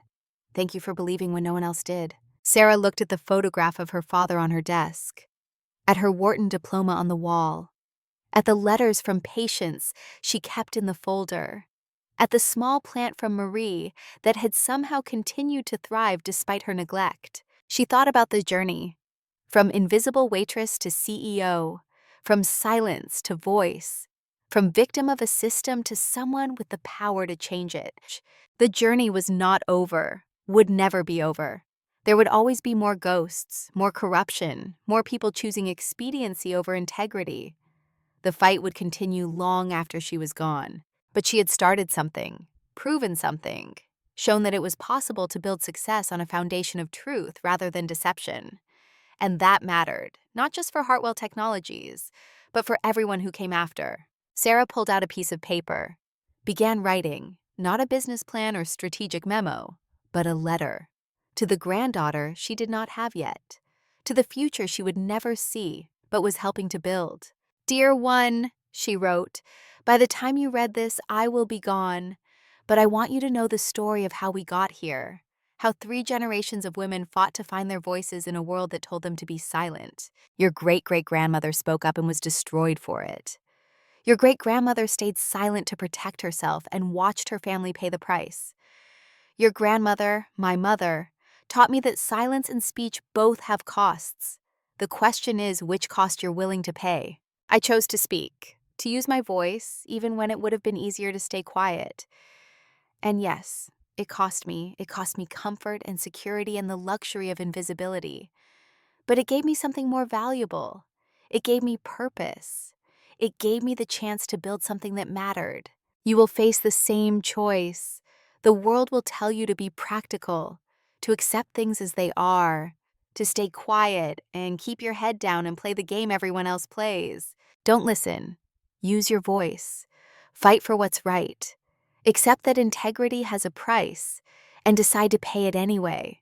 Because that's how we change things.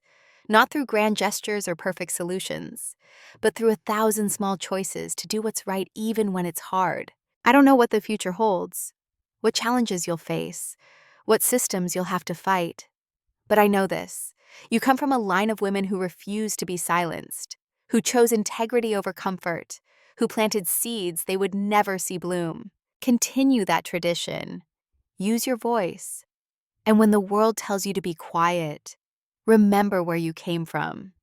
Remember that silence and speech both have costs, and choose wisely. Sarah signed the letter, dated it, filed it away in a place where it would be found someday by someone who needed to hear it. Then she turned back to her computer, pulled up the agenda for tomorrow's executive meeting. The work was never finished. The ghosts were never fully hunted. The fight was never completely won. But that was okay.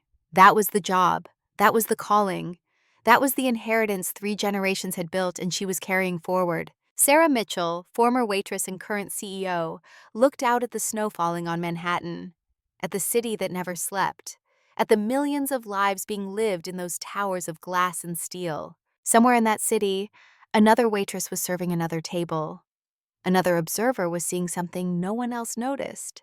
Another voice was preparing to speak. And when that voice rose, when that person chose to risk everything for truth, Sarah would be ready.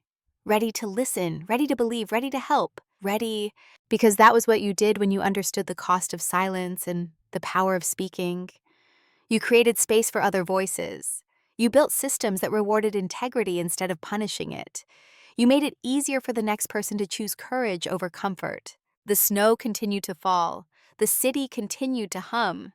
And Sarah Mitchell continued to work, not because the job was easy, but because it was right. And in the end, that was the only thing that mattered. Not profit or growth or market dominance, but the simple, difficult, essential choice to do what was right even when the world offered every excuse to do what was easy. Sarah had made that choice on a Friday night in the sovereign suite of Ashford Manor, had risked everything on a single whispered warning, had bet her entire future on the possibility that truth mattered more than safety. And she had won. Not completely, not perfectly, but enough to matter, enough to build on, enough to prove that there was another way. The future was uncertain. The challenges were real. The opposition was fierce. But Sarah Mitchell was ready, ready to fight, ready to lead, ready to use her voice. Because that was what you did when you came from a line of women who refused to be silenced. When you carried the inheritance of integrity, when you understood that some prices were worth paying, you spoke, you fought, you never backed down. And you changed the world, one decision at a time, one ghost at a time, one act of courage at a time. The snow fell, the city hummed, and Sarah Mitchell, guardian of ghosts and champion of truth, smiled. The work was just beginning.